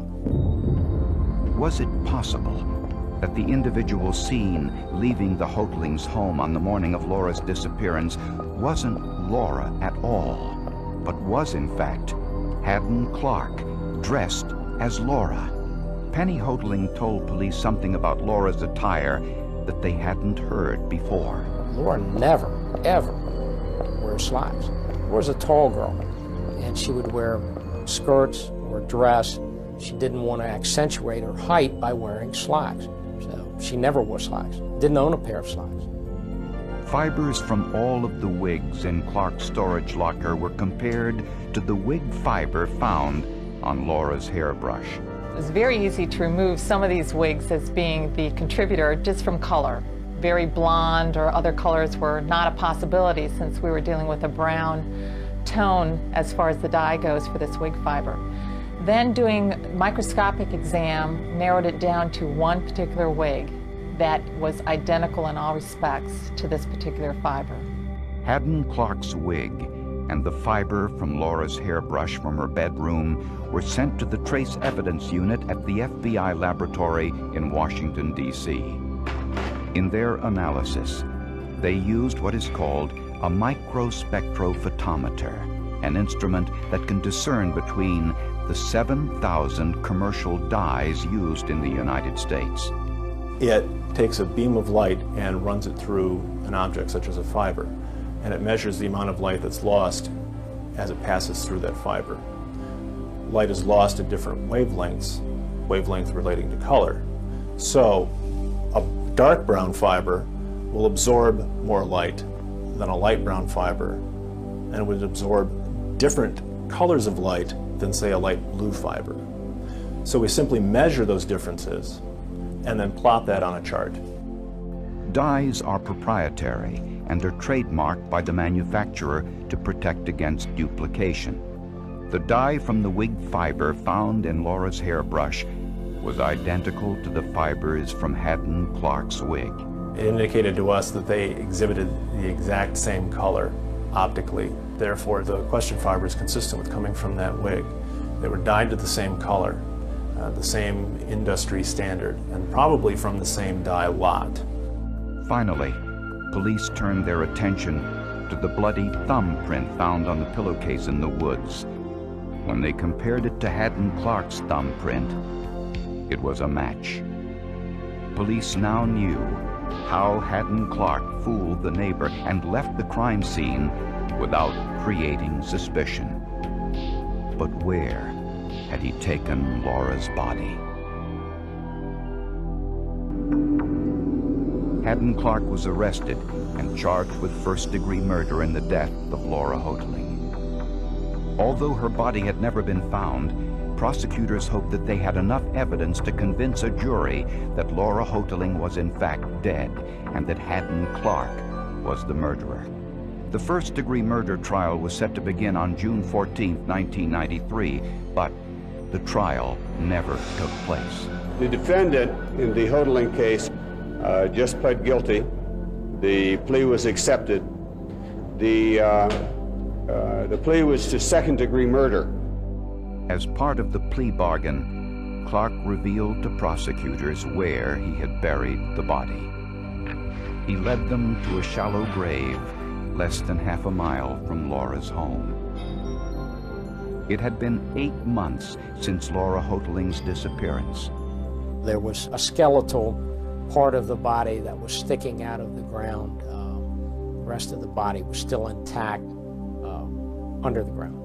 The autopsy report also listed suffocation as a possible cause of death, since Clark told prosecutors that he suffocated her. Clark also admitted using a knife from the kitchen and a pair of scissors, consistent with the blood imprints found on the discarded pillowcase. When you hold a pair of scissors to these marks, they in fact fall right in line with the outline impression of the marks on the pillow. Clark did not reveal his motive for killing Laura. Police theorize that Clark was angry over the disagreement he had with Laura's mother over the missing tools from the shed. Looking into Haddon's background, we found that anytime, especially a female, would cross him in any way, he would retaliate. It's hard to say exactly why, and I don't know if we'll ever know why. Clark's confession and evidence gathered by the police told prosecutors all they needed to know about what happened to Laura Hoteling in the early hours of October 19, 1992. Haddon Clark knew Penny Hoteling was away when he entered the home through the back door sometime after midnight. He picked up a knife from the kitchen and went to Laura's bedroom.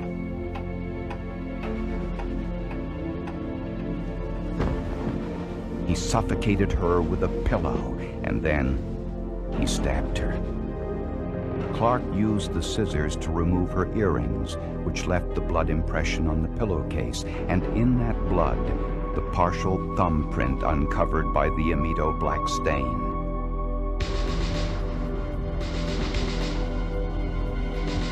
There was no blood trail in the house since Clark wrapped the body in bed linens and plastic.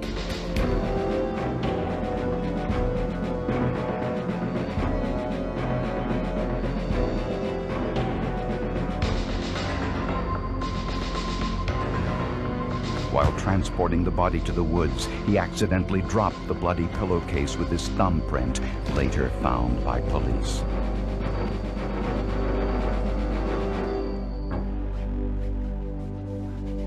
Before dawn, he returned to clean up as much blood from the mattress as he could, found with the luminol.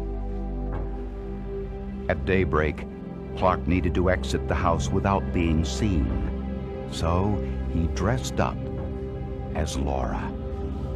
Before leaving, Clark made a second mistake. He used Laura's hairbrush to comb his wig, leaving behind the single fiber linking him and his wig to the murder scene. Later that day, he purchased a replacement bed sheet for Laura's bed. He may have been on his way to replace it when he encountered Laura's brother outside the home the next night. A partial thumbprint and a single wig fiber all marked a grisly tale of murder, madness, and mistaken identity. Planned it. He knew exactly when he was going to do it, exactly how he was going to do it, and he almost got away with it. Of course, the bloody fingerprint on the pillowcase, the hair, the wig fiber, but I was impressed with the dog. This was the only wig fiber that was recovered. If this had been missed or not even examined, it's very doubtful that we would have put together everything that we knew after the fact as to what actually happened on that Monday morning. Now with the new technologies that are helping us out, it allows an investigator to have new tools to help him find that little tiny bit of evidence that sometimes is there, sometimes it's not. But when it is there, and you have those tools and you're able to find that little bit of evidence, makes all the difference in the world and allows you to get people like Haddon Clark off the street.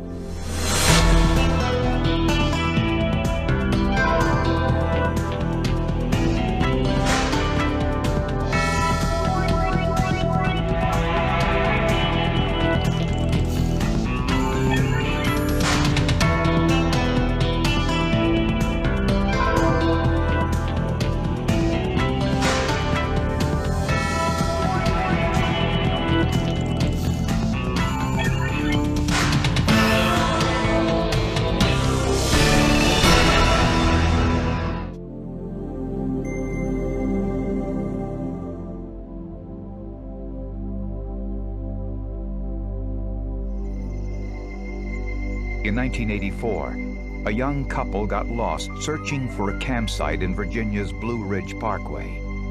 They decided to spend the night sleeping in their car. They were awakened by a white male in his mid-30s at 3 a.m. Step out of the vehicle.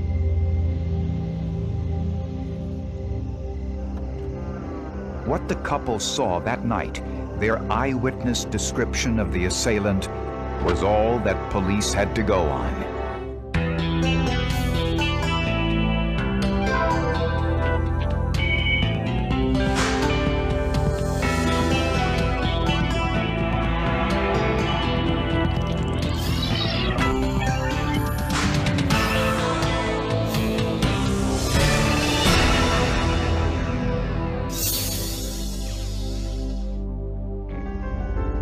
When the 19-year-old woman and her 22-year-old fiancé were rousted from sleep, they assumed the man was a policeman. Move to the rear of the vehicle, please. Blinded by his flashlight and concerned that they had broken the law, they handed over their car keys as ordered. Suddenly, the man produced a gun and told the fiancé to run into the woods.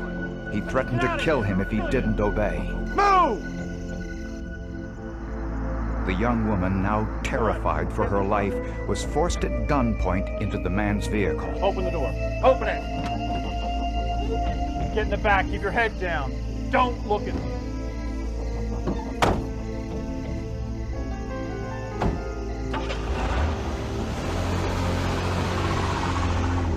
He drove her to a secluded campsite about a half-hour away. That's far enough. On your knees. And over the next 2 hours, repeatedly raped and sodomized her. Why are you doing this to me?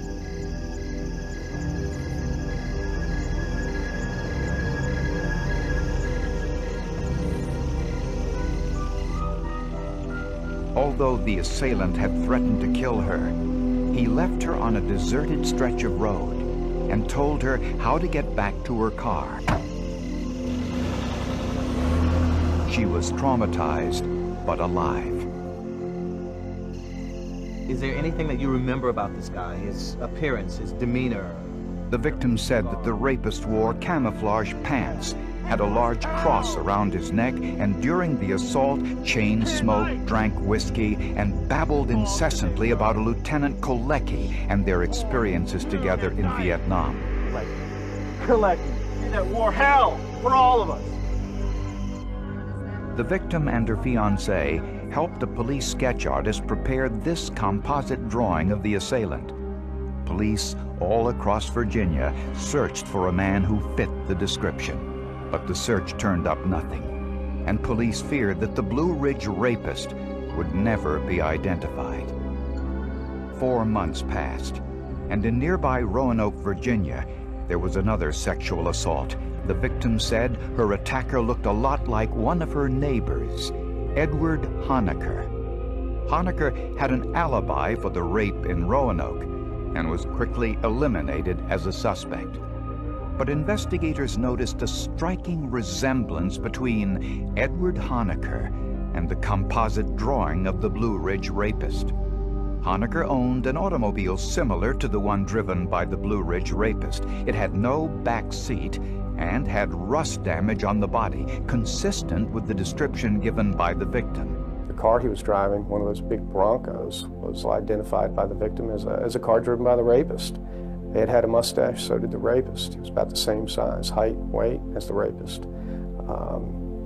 The case seemed to point directly at him. Police prepared a photographic lineup of 6 individuals to show the victim and her fiancé. They both identified Edward Honaker as the rapist. The rape victim and her fiancé both identified Edward Honaker as the rapist from the photographic lineup. Honaker was a 34-year-old welder with a dishonorable discharge from the military and a past history of burglary. He had recently been hospitalized for depression because his wife had left him taking their 3 children. When Honaker was questioned about the rape in the Blue Ridge Parkway 4 months earlier, he didn't immediately offer an alibi. Later, he said he was asleep in his mother's home in Montvale, 78 miles away. Honaker owned an automobile similar to the assailant's, and from his home, police recovered clothes and jewelry similar to those worn by the Blue Ridge rapist on the night of the attack. She described the assailant as having worn fatigues. Fatigues were recovered at his home. She described him as having a cross about his neck. A cross was recovered. She also said that he had told her when this assault was over that he was going back to the Roanoke area, and Honaker was living in and about the Roanoke area. The final step was to compare the hair found on the victim's shorts with Edward Honaker's hair. The expert there stated that they were very likely a match. And that was very strong evidence against him as well. Last thing I told my mother was, don't worry about it, I'll probably be home tomorrow evening or the next day. I thought I would go to a lineup or something, and the lady, the victim, would say, no, this isn't the guy. But something else happened when Edward Honaker faced his accuser for the first time in court. He was identified in a crowded courtroom, the preliminary hearing, by the fiancé and the victim. They both identified him in the courtroom. picked him out. Not standing in an orange suit up front, but mixed in among the rest of the spectators in the courtroom. Get out of here. Honecker's defense lawyer noted that Honecker was right-handed, and the assailant held the gun in his left hand. The assailant ranted about his experiences in Vietnam, but Honecker was never in Vietnam. The defense also presented evidence that Honecker had a vasectomy, which meant he could not have produced the sperm found on the vaginal swab. But the prosecution said the victim and her fiancé had consensual sex a few days before the rape. The sperm could have belonged to the fiancé. For the jury, it was an easy decision. The most damaging piece of evidence came when the victim took the stand. Henry Connor was the jury foreman. She looked right at the defendant, looked him in the eye, so to speak, and said, "That is the man who raped me." And we had no reason to doubt her because she was very, very sure. I had a lot of animosity toward her and her boyfriend. I couldn't understand why they had done this to me, why they had chosen me for this. And I don't know. I had a lot of hatred for both of them. Edward Honecker was found guilty of rape, sodomy, and aggravated sexual battery and was sentenced to 3 life terms plus 34 years. The judge stated that Honecker's hair found on the victim had sealed his fate. While Honecker was in prison, he continued to proclaim his innocence. Months went by, then years. Over time, Honecker's attention turned from proving his innocence to simple survival. You can't show fear in prison. If you do, you'll be preyed upon. There are some of the world's best predators locked up in a prison cell, and they will take advantage of you. They will spot it, I think someone said once, quicker than a lion can spot a limp. Over the next 5 years, Honecker sent letters to journalists, lawyers, and criminal advocates all across the country, pleading his case to anyone who would listen. No one responded. Honecker never gave up hope, but was out of ideas, until one day, on television, he watched the trial of Timothy Spencer, the so-called South Side Strangler. I had watched that trial, and I told a friend of mine at the prison, Floyd, I said, "Floyd, this is my salvation. This is the answer that God has given me through all of my prayers, is this DNA." But Honecker wasn't sure if the vaginal swab from his rape case had been preserved, and if it had, could it still be tested after all those years? 5 years after Edward Honecker was convicted of a rape he said he didn't commit, one of his letters made its way to Kate Germond of Centurion Ministries, an organization that works on behalf of the wrongfully convicted. Centurion Ministries receives thousands of letters from convicted criminals every year, but there were a number of things about Honecker's case that caught Germond's attention. Eyewitness testimony in our country is considered by most people to be the most profound proof of truth. That's the man that did this to me. We all assume, I think through the years we've come to believe that our mind is like a videotape, that it just accurately records whatever we see, whatever we hear, whatever we come in contact with. The reality is, what our memory is actually recording is, yes, what's going on in the moment, but it's also mixed into that is memories, dreams, some little distraction. It's just a huge variety pack. So our memories are actually not accurate at all. When the victim chose Honecker's picture from the photo lineup, Honecker was the only one standing in front of a white background. The other suspects were all photographed in front of the standard height scale. Research has shown that if one item in the array of photographs is uniquely different, such as the background, it is more likely to be chosen. Furthermore, police lineup should include faces that have an equal chance of being selected, faces similar to one another. Honecker's photo was the only one of 6 that remotely resembled the description given by the victim. The mugshot spread that was shown to both the victim and her boyfriend, in my opinion, is one of the most tainted mugshot spreads I've ever seen. Centurion Ministries asked the state of Virginia to release the forensic evidence used to convict Honecker. And they asked hair expert Dr. Peter DeForest to analyze the hair found on the victim's shorts, which the state of Virginia said matched Edward Honecker's hair. I compared the unknown hair taken from the victim with the known sample of Mr. Honecker, and assuming that the known sample was representative of Mr. Honecker's range of variation, I would have eliminated Mr. Honecker as the donor of that hair from the victim. And forensic scientists agree. There is no such thing as a hair match. You cannot match hair. There is no such thing as a hair match. The most that you can ever say about hair testimony, hair evidence, is that it is similar or dissimilar, that is consistent or not consistent. That's it. And their investigation uncovered something else. We also learned that the victim had been to a hypnotist to have her memory hypnotically refreshed. The hypnotist notes in a letter to the prosecutor that the victim was brought to him because she could not recall the face of her assailant.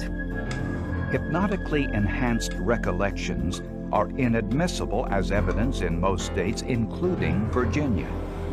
The victim's identification of Honecker should not have been presented to the jury. But when the victim pointed to Ed Honecker in the courtroom, it practically ensured his conviction. The victim was very, very convincing and very, very credible. And I think she, beyond all shadow of a doubt, made the difference in the jury's, I know in my own case. And I don't think there was ever any real doubt in the minds of the jurors about the guilt of Mr. Honecker at that time. Barry Scheck was convinced that DNA testing would prove Honecker's claims of innocence. But prosecutors and Honecker's new defense team were in for another surprise. When the victim changed her story once again. By the time Centurion Ministries completed their investigation of Edward Honecker's case, he had spent almost 9 years in prison for a crime he said he didn't commit. Centurion Ministries gained access to the vaginal swab taken from the victim on the night she was raped and sent it to Dr. Edward Blake at Forensic Science Associates near Oakland, California. They also sent along a sample of Edward Honecker's blood. Centurion Ministries paid for the DNA testing, which was approximately $5,000. Dr. Blake needed to identify all of the genetic markers on the swab and then determine whether Edward Honecker could have provided any of the markers present. Dr. Blake performed a DNA test called polymerase chain reaction, or PCR. It's a test used when the sample is small or has been degraded over time. PCR is ideally suited to what you might consider historical investigations. That is, investigations that are maybe more than 5 years old. Dr. Blake assumed that the cotton swab contained cells from 3 individuals: the victim, her fiancé, and the rapist. After Dr. Blake analyzed the DNA from the swab, he did not believe that Edward Honecker was the rapist. The conclusions that could be reached from the analysis of the vaginal swab alone was that the sperm could not originate from Edward Honecker. But Governor George Allen wasn't so sure. He asked the Virginia State Crime Lab to conduct their own analysis, and they found something in the tests they hadn't expected. We were not as absolute in the conclusion that Forensic Science Associates originally came to. We felt that there were some other scenarios that might possibly explain the results. The Virginia Crime Lab noticed some genetic material they could not identify or fully explain. It was a 3,4 genetic marker found in the sperm fraction of the PCR test. The mixture of all of the DNA profiles and the similarities presented by the combinations of the genetic materials meant that Honecker could not be eliminated as the contributor of the 3,4 genetic marker. Faced with competing scientific opinions, Governor Allen asked police to go back over the investigation one more time. As governor, you want to make sure that you have all the evidence and have it investigated, talk to the witness, look at the evidence, run whatever tests can be done on the evidence so that I have the full story. When investigators re-interviewed the victim and told her that DNA testing of her vaginal swab revealed some inconsistencies, she made a surprising confession. After the rape, she married her fiancé, but they had since divorced. She admitted that at the time of the rape, she was sexually involved with another man in addition to her fiancé. It raised the question about whether or not the sperm taken from the victim's vagina had any relevance to the sexual assault on her. That's how Ed Honecker gets brought back into the soup. When DNA testing is done in rape cases, all of the consensual sexual partners have to be identified. What we have to account for and understand is that in taking samples like this, one has to account for prior consensual sexual intercourse. And therefore, one has to account for the DNA types of those individuals. Sheriffs located the second boyfriend, took his DNA sample, and scientists performed a more sophisticated DNA test called a polymarker test, which types 5 genes at once instead of just 1 or 2. The polymarker DNA test showed conclusively that Edward Honecker was not the contributor of the 3,4 genetic marker. Edward Honecker was innocent. In October of 1994, Governor Allen called Honecker in prison and told him he was a free man. He said, I feel that that jury made a mistake.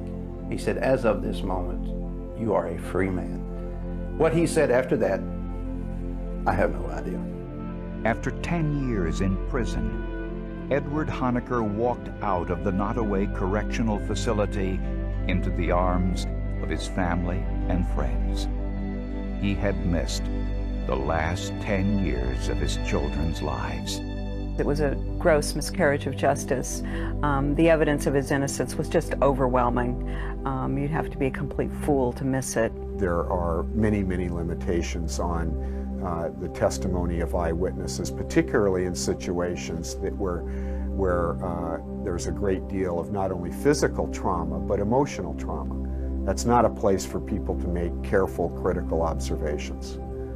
I always knew deep in my heart that I would one day get out of prison a free man. Not only get out of prison, but proven that I did not commit that damn crime. I always knew that.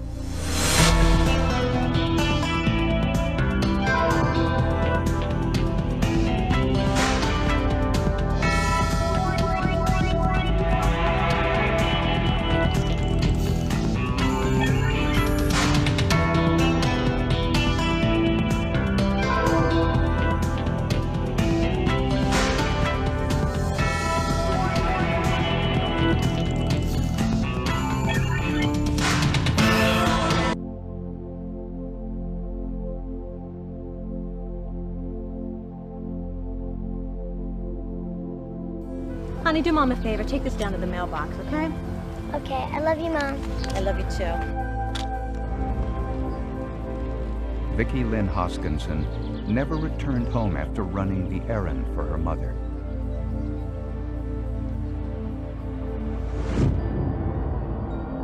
Her abandoned bicycle was the only clue to her disappearance.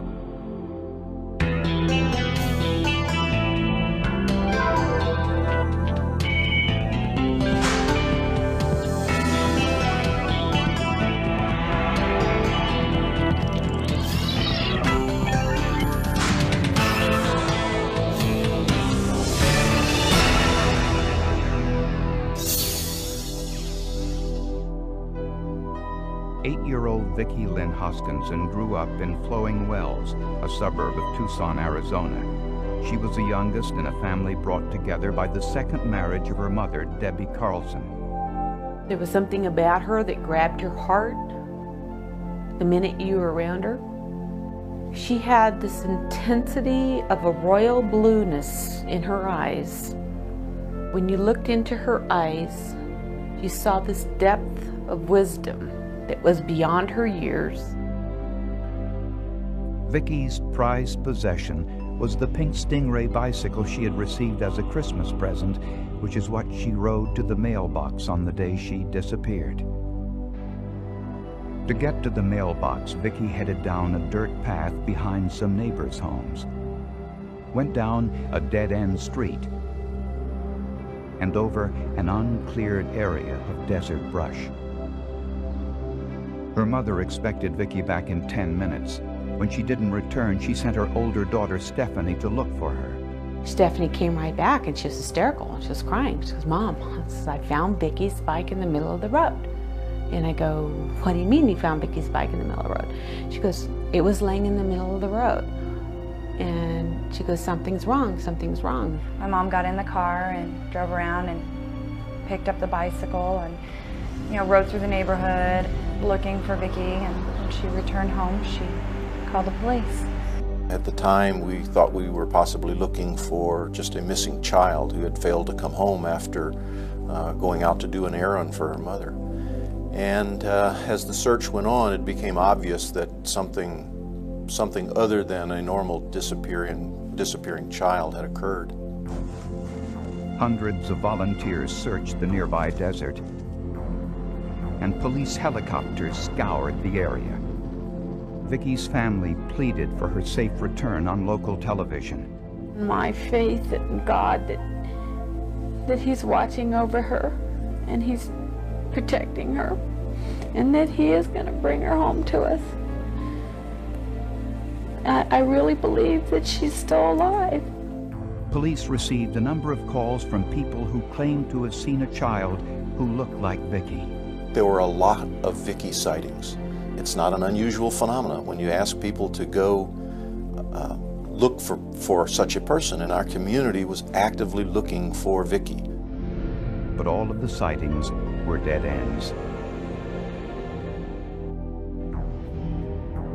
Within days of Vicki Lynn Hoskinson's disappearance, yellow ribbons appeared all over Tucson as a sign of the community's concern for the missing 8-year-old girl. The picture of Vicki that is locked in everyone's mind of this little gap-toothed 8-year-old girl, the way Vicki was forever frozen in most people's memory, was everywhere. It was on the front page of the newspapers many times. It was on billboards around town. It was on TV so often. It was one incident and one person who really brought Tucson together. But police had no solid leads on Vicki's whereabouts. The local police called in the FBI, who wanted to question the last teacher at school who had seen the little girl alive. It was Vicki's athletic coach, Sam Hall, and the story he told them was chilling. He said he was in the school playground picking up some sports equipment with a student. Come on, Rachel, you ready? Come on, Rachel, let's go. We gotta get out. A strange-looking character in a sports car caught his eye.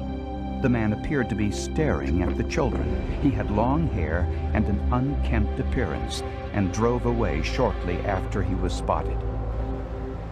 Something was telling me that this gentleman just wasn't right, As a Christian man and as a man of prayer and a man who does pray, and I have a relationship with the Lord, I sensed the Lord telling me this man was going to do something evil and wicked tonight, that I needed to write down everything I saw.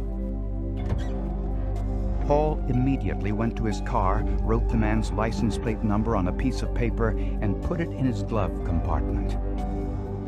The FBI told Hall that Vicky disappeared near the mailbox 1 block away, not long after Hall saw the man in the sports car. As soon as they told me what happened, that Vicky Lynn was abducted, immediately I went right back to that car and what was sitting in my glove box in my pickup. The car had a California license plate with the number 1KEZ608. The car was registered to Frank Jarvis Atwood. He had 2 prior arrests, one for lewd and lascivious behavior, the other for kidnapping. In each case, the victims were young boys. Atwood was out on parole at the time of Vicky Hoskinson's disappearance. But there was no proof of any connection between Atwood and Vicky Lynn Hoskinson. Investigators went back to where they found the bicycle. This time, they saw something they hadn't seen before. I noticed a post had been bent over about 25 feet away at the side of the road. So when I went over and examined it, it had been a fresh bend, and the bend was about 12 inches from the ground. Investigators suspected that the dent may have been caused by the perpetrator. Since it was low to the ground, it looked like it was caused by a small vehicle, possibly a sports car. The car registered to Frank Atwood was a sports car, a Datsun 260Z. Police issued an all-points bulletin for Frank Atwood.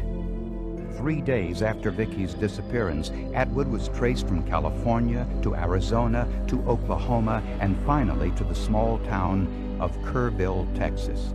Under questioning, Atwood said nothing that could link him or his automobile to Vicky's disappearance. But afterwards, one of the detectives noticed a small speck of paint on the front bumper of Atwood's car that looked to be the same color as Vicky's abandoned bicycle. Frank Atwood was arrested on a suspicion of kidnapping. We all gathered in the living room and they showed the arrest on TV. And my first feeling was, oh my God, this man looks like Charles Manson. And all I could think about was, this man could have touched my daughter. Atwood maintained his innocence, but the police were convinced that Atwood's car had been at the scene of the crime. For the proof they needed, they turned to science. Frank Atwood was in custody on the suspicion of kidnapping Vicky Lynn Hoskinson, but he denied he was involved in any way. The family gradually came to terms with the possibility that Vicky would never be found alive. Christmas. That was Christmas. Thought for sure she was coming home for Christmas. That's when I realized that she was never coming home. Excuse me. The only evidence against Atwood was circumstantial. A tiny speck of paint on his bumper that may have come from Vicky's bicycle, but could have come from anywhere. Police sent Atwood's car and Vicky's bicycle to accident reconstructionist Paul Larmore. When Larmore placed the bicycle on the ground, sideways, he noticed that the pedal was at the exact same height as the scratch marks and the indentation on the gravel pan under Atwood's front bumper. There was no impact in the classic sense of the word.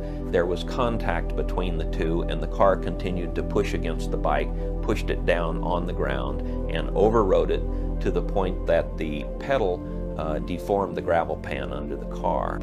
Larmore believes that Atwood's car was going less than 5 miles an hour when it struck Vicky's bicycle. This would account for the lack of blood at the scene. The car was going too slow for Vicky to have sustained serious injuries. Next, The bumper of Atwood's car and Vicky's bicycle were both sent to the FBI lab in Washington, D.C. The prosecution requested that we look at the bicycle and compare that to the paint that was scraped off the bumper of the vehicle, as well as the paint that was remaining on the vehicle, and try to make a comparison to see if those paints originate from the same source. Namely, did the pink paint on the suspect's bumper match the pink paint from the victim's bicycle? Paint analysis involves microscopic and microchemical examination. Under the microscope, the samples of paint from Atwood's bumper and the bicycle appeared to be similar. Next, microchemicals were added to both paint samples. Both reacted to the chemicals in the same way. Finally, the paint samples were placed in a gas chromatograph mass spectrometer and heated to a temperature of 760 degrees centigrade, which vaporizes and separates the organic components of the paint samples. The compounds in both paint samples were identical. This did not necessarily prove that the paint on Atwood's bumper came from Vicky Hoskinson's bicycle. When Jim Corby studied the paint samples under the scanning electron microscope, he noticed one element in the paint from Vicky's bicycle, which was not common in the chemical formulation of paint. He found traces of nickel, but where had it come from? When he looked closer at Atwood's bumper, he noticed that the chrome on the bumper next to the pink paint had been scratched, exposing the nickel underplating. The chemical composition of the nickel underplating on Atwood's bumper was identical to the nickel sample found on Vicky's bicycle. It leads one to believe, as a forensic scientist, that these two items, namely the bicycle and the bumper, were in forcible contact with each other at one time, meaning that they made physical contact with each other. This two-way transfer, paint from the bicycle onto the bumper, and the nickel from the bumper onto the bicycle, placed Frank Atwood's automobile at the scene of Vicky Hoskinson's disappearance.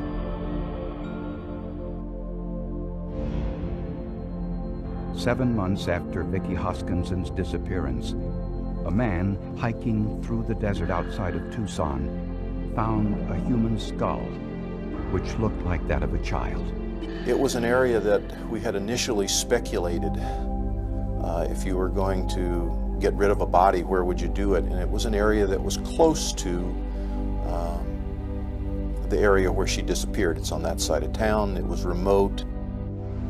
After several days of searching, more bones were discovered. Some had been gnawed by animals. Among those found was a lower jawbone with teeth. The news was devastating to the family, although not a surprise. I'll never forget the look on Sheriff Dupnick's face. Him and I are really close, but I just knew, looking at him, what the answer was without them telling me verbally. And I just remember losing it and watching all these grown men turn their back to me because they didn't want me to see that they were crying. Forensic anthropologist Dr. Walter Birkby was asked to analyze the skeletal remains to see if they belonged to Vicky Hoskinson. He used a technique called comparative dental radiography to compare the teeth and jawbone found in the desert to the dental x-rays of Vicky Hoskinson. They were a match, but he could not determine the cause of death from the rest of the remains. There weren't any sharp implement marks, really nothing that would indicate blunt force trauma, anything like that. But so, cause of death could have been practically anything. Hundreds of people attended Vicky Hoskinson's funeral. Many knew of her only through news reports, but wanted to share in the family's grief. It grabbed the emotion, not only of people here, but of all people in Tucson. It was something that everyone at the time was talking about, and I can't think of anything that's been that's even approached that magnitude since then. Frank Atwood was charged with murder. His lawyers pointed out that Atwood had been in police custody since 3 days after Vicky's disappearance.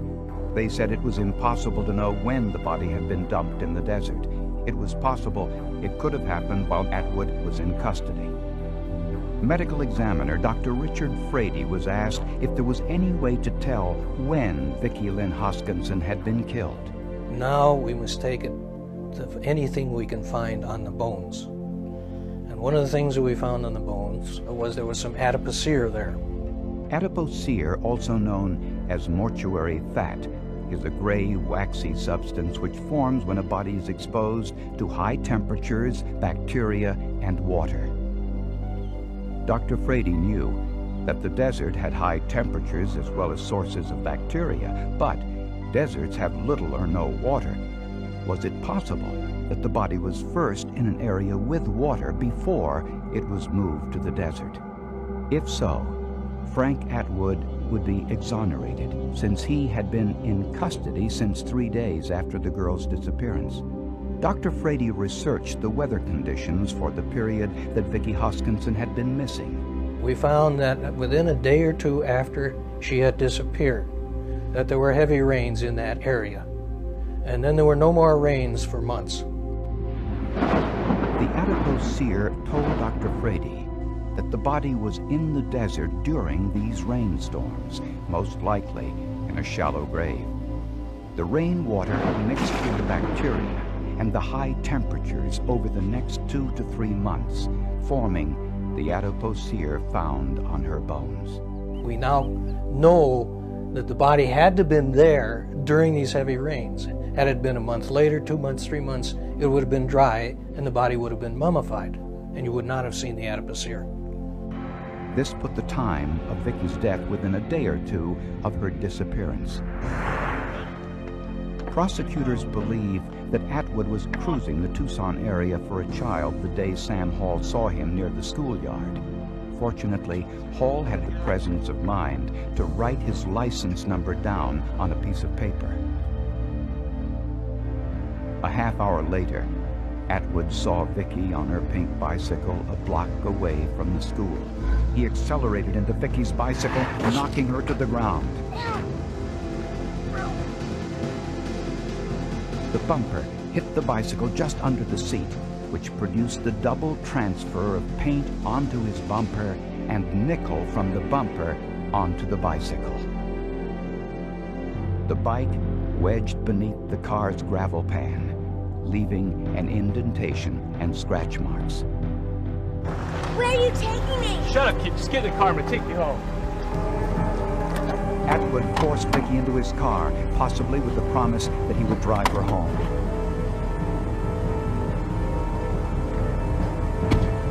While making his getaway, Atwood backed into the mail post, leaving the dent later found by police. No one knows what happened to Vicki Lynn Hoskinson during that fateful drive to the desert. But prosecutors believe he buried her body later that same day in a shallow grave. Within a day or two, heavy rain seeped into her grave, causing the adipocere to form on her decomposing bones. Vicki was in the wrong spot at the wrong time. I believe that Frank kidnapped her. I believe he hit her, knocked her off the bicycle to make contact with her. I think he had even done that in the past, made contact with people by contacting them on bicycles. I believe he sexually assaulted her, and I believe he killed her. Frank Jarvis Atwood was tried and convicted of first-degree murder in the death of Vicki Lynn Hoskinson and was sentenced to death. From an investigative standpoint, the real hero in this investigation was Sam Hall, who's a gym teacher here at Homer Davis Elementary School.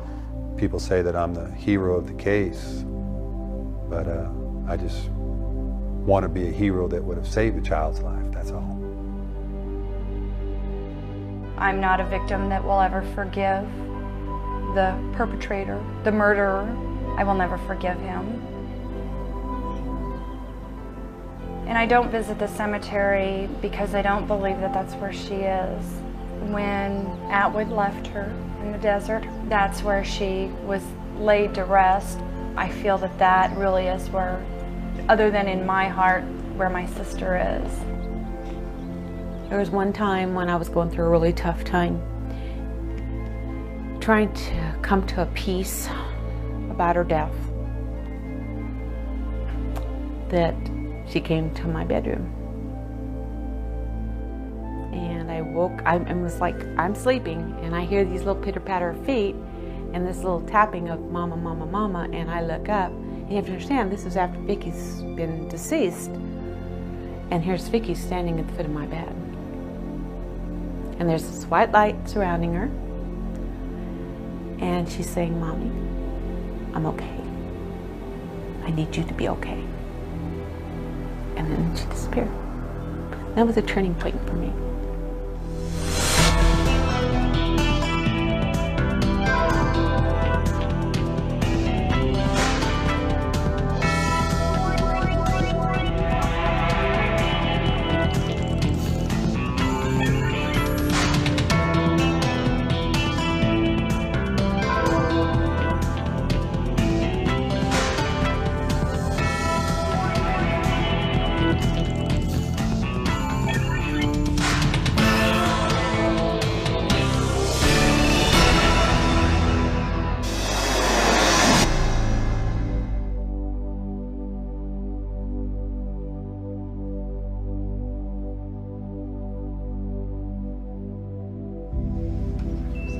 When a 2-year-old boy was rushed to the hospital suffering from brain seizures and breathing problems, doctors could not find the cause of the illness. Blood pressure's a little bit low. We've got to make sure we continue to monitor that. But the boy's sister provided an important clue, the possibility of a rare syndrome few had ever heard of.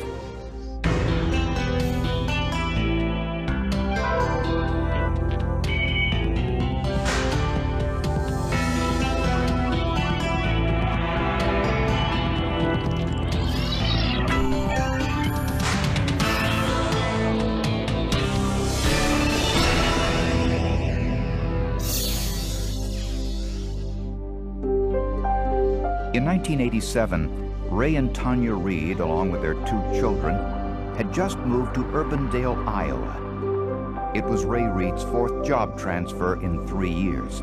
My husband, every time we moved, it was an advancement for him. And I was ready, you know, anytime one thing he wanted to do, I wanted to go. Tanya Reed was a housewife who stayed at home to care for her children, 6-year-old Carolyn and 2-year-old Michael. Just 2 days after moving to town, their youngest child, Michael, stopped breathing. Fortunately, Tanya was a nurse and knew exactly what to do. She performed CPR and immediately took him to the emergency room of Iowa Methodist Medical Center. It was fever of viral etiology, dehydration, and vomiting. That was a pretty standard diagnosis and situation. After he was stabilized, Michael was given a complete physical examination. He had a prior history of neurologic seizures, but doctors could not determine what was causing them. A few months later, the Reeds moved into a larger unit in the same complex. Ray was working extremely long hours and Tanya was lonely. I think in the beginning the relationship was okay. It was enough for Tanya because she was working and she had enough outlets in her life to, keep herself busy and feel that she was happy. But when she, as the relationship went on and the years went by, I think there was an emptiness and a lack of true affection between the 2 of them. 3 months later, Michael had another episode. He stopped breathing and turned blue. His mother called the paramedics. When they arrived, Tanya was on the floor of the living room giving Michael mouth-to-mouth resuscitation. We're here to help you out, ma'am. Please move aside. Thank you very much. He's not breathing.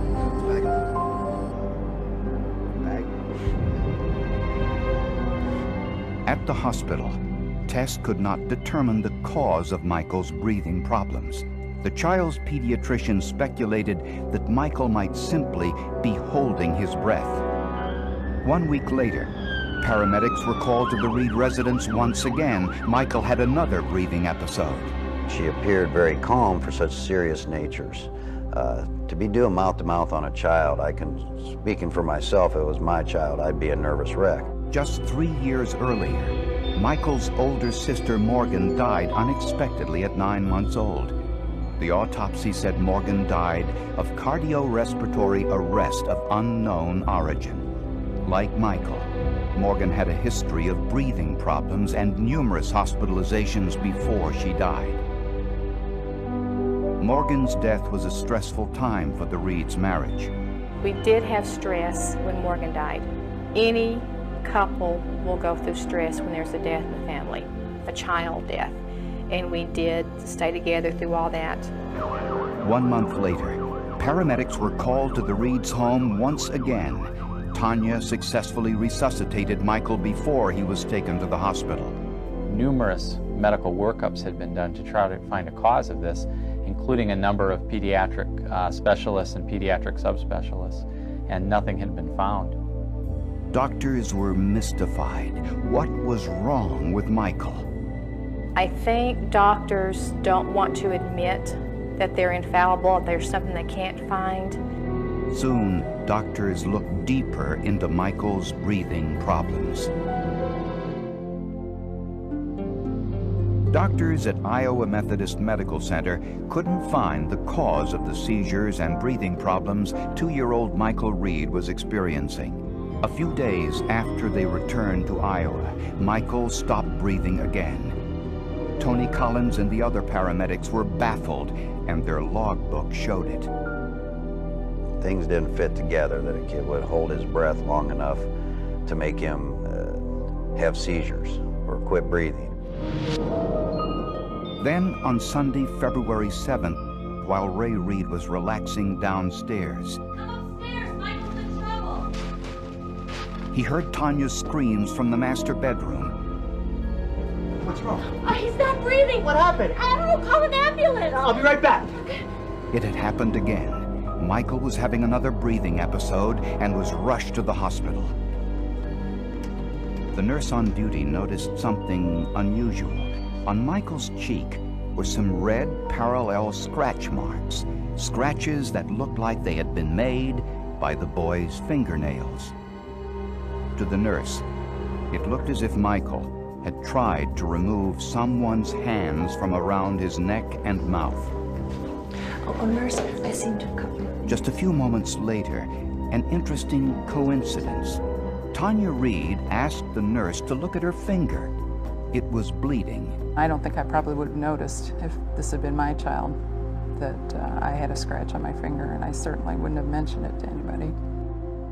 Michael was only 2 years old and too young to talk, so it was impossible for doctors and social workers to interview him. But the scratch marks on Michael's face and Tanya's bleeding finger led doctors to suspect a rare form of child abuse called Munchausen syndrome by proxy. It first appeared in the medical literature in 1977 and was named after Baron von Munchausen, an 18th century soldier famous for fabricating fabulous tales of his battlefield exploits. Munchausen syndrome by proxy describes adults who either fabricate or actually cause illness in their own children. They do this because they crave the attention and concern of the medical staff, emergency personnel, and even family members and friends. When a social worker interviewed the Reeds at the hospital about the possibility of child abuse, Tanya was furious. Angry and hurt that it would even be surprised, shock. You know, what every term probably went through, every form of emotion there is. Tanya was given a lie detector test. When she was asked if she ever intentionally caused harm to her children, she said no and passed. In addition to the scratches on Michael's face, there was a pattern to the episodes, a pattern that was clear to paramedics from their time-dated logbook. These calls were happening on the same days and roughly the same time of day, and that struck me odd as well. Almost exclusively, the calls to the paramedics were on Tuesdays and Fridays, always at about the same time of the day, in the late afternoon or early evening. For the most part, they coincided with the days and times Ray Reed was at work. The Reeds were convinced that Michael had a similar condition to the one that killed their daughter, Morgan, while they were living in Texas. To find out, medical detectives in Iowa decided to conduct their own investigation into Morgan Reed's death. Morgan Reed was just 9 months old when she died in 1984. Morgan's medical records revealed repeated visits to the hospital emergency rooms in Texas for breathing problems and seizures before she died. The cause of death listed on Morgan's autopsy report said cardiorespiratory arrest of unknown origin. But 3 other words in the report leaked out: acute subdural hematoma, a swelling in the brain which contains blood. At the bottom of the page, the pathologist had written, "No evidence of child abuse." Iowa's medical examiner was alarmed. The autopsy mentioned having 2 fairly fresh subdural hematomas, blood clots around the brain putting pressure on the brain. 2 distinct ones. He called them recent clotted blood, but there was no evidence of healing in this case. So he found a finding that is abnormal. Dr. Bennett did a little investigating of his own and discovered that before Morgan died, her doctors noticed retinal hemorrhages, bleeding in the back of her eyes. This told Dr. Bennett that Morgan's airway might have been obstructed purposely when someone was trying to cause unconsciousness. Dr. Bennett did not believe that Morgan's death was of unknown origin. He was convinced it was murder. The retinal hemorrhages and subdural hematomas came from trauma, specifically the violent shaking of the shaken baby syndrome. Once those words of shaken baby are spoken as the cause of death, there's no doubt it's a homicide. Because of Morgan's death, prosecutors in Iowa now feared that Michael's life was in danger.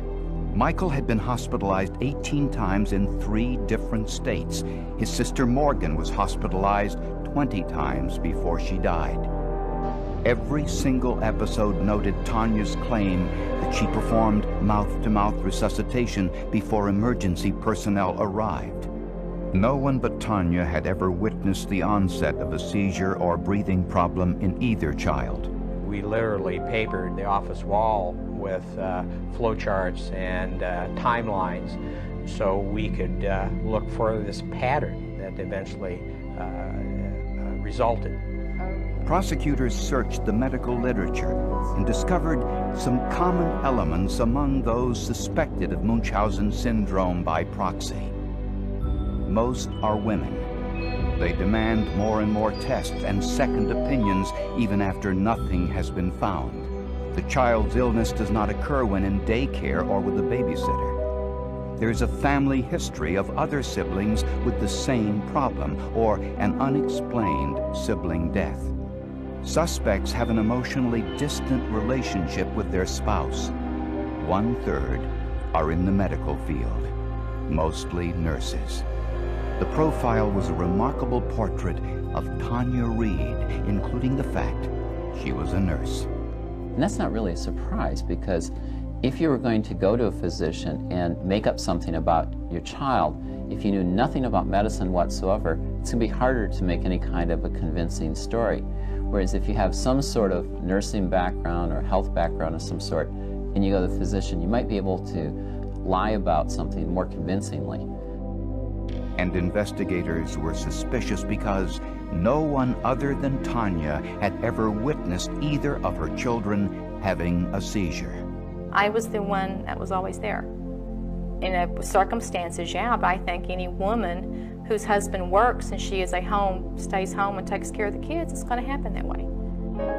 The Polk County Juvenile Court determined that Michael was at risk living with his mother, and he was turned over to foster care. For the next 2 months, Michael had no seizures at all. But prosecutors weren't sure they could prove felony child endangerment against Tanya Thaxton Reed in a court of law.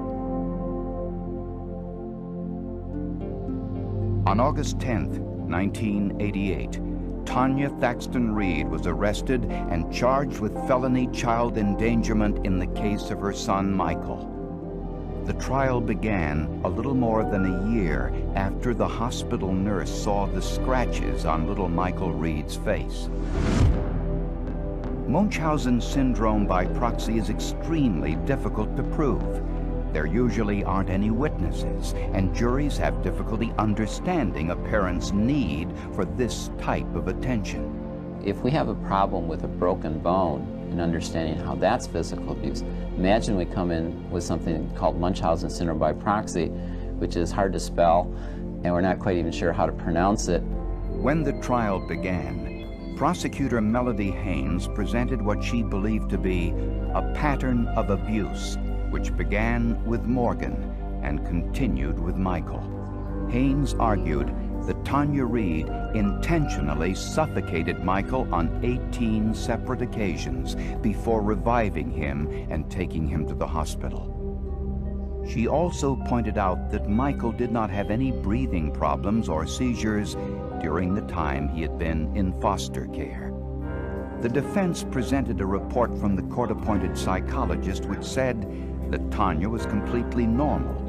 They also argued what Tanya had claimed all along, that there was a genetic cause of Michael's seizures.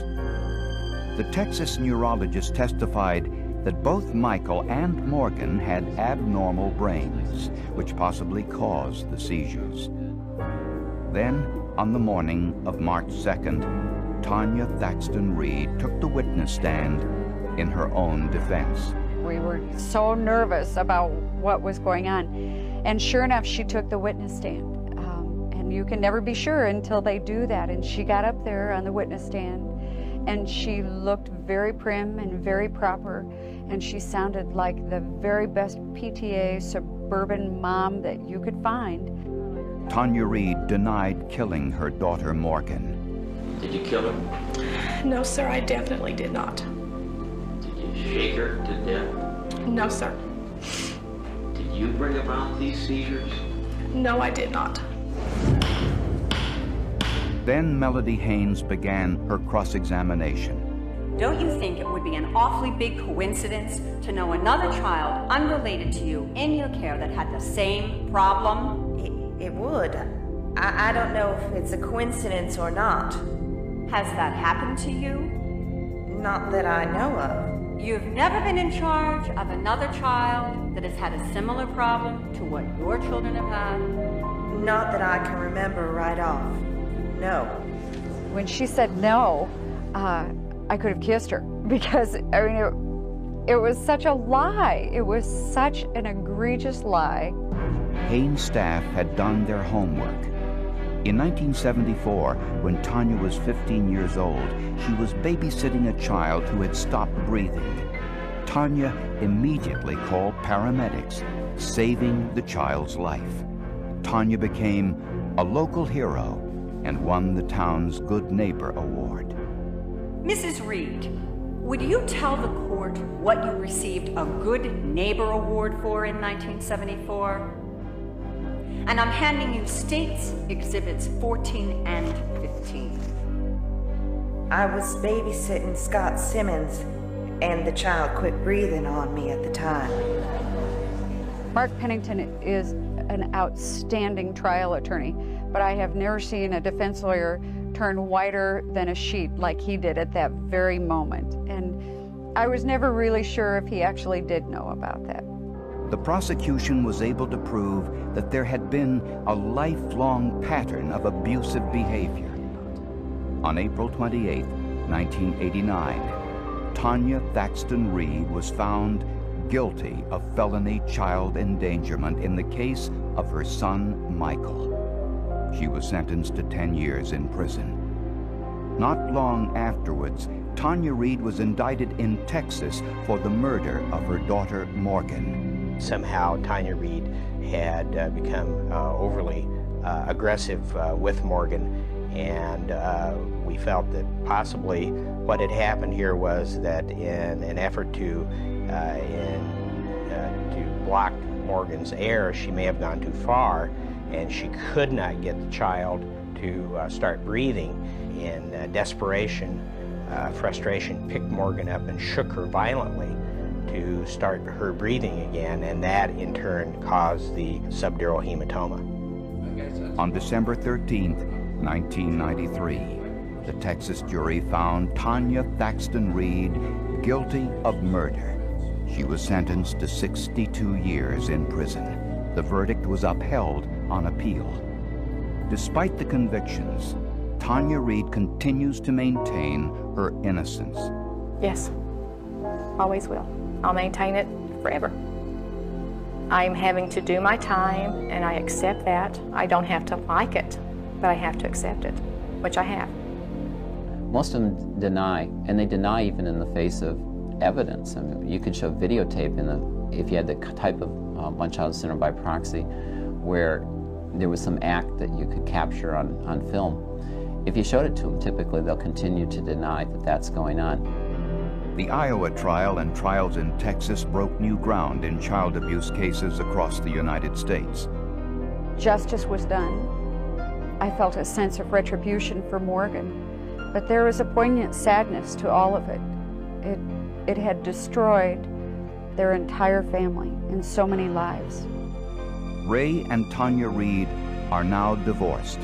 Ray remarried. Michael and his older sister Carolyn both live with their father and his new wife. Tanya Reed is eligible for parole in 2009. It disturbs me that she is probably going to go through life denying what she did, even though the court in Iowa has convicted her of child abuse. Two juries here in Texas have convicted her of murder, and her son was taken from her and never had another episode. It's a strange syndrome where someone just will never admit what they've done. She was offered a deal where she could have served maybe 8 or 10 years if she just admitted that she had done this, and she chose not to do that. And this is the price that she's paying. I mean, she will sit there every day for 50 or 60 years, or whatever good behavior she gets, and she will remember it, and you know that she knows she did it. She killed her baby.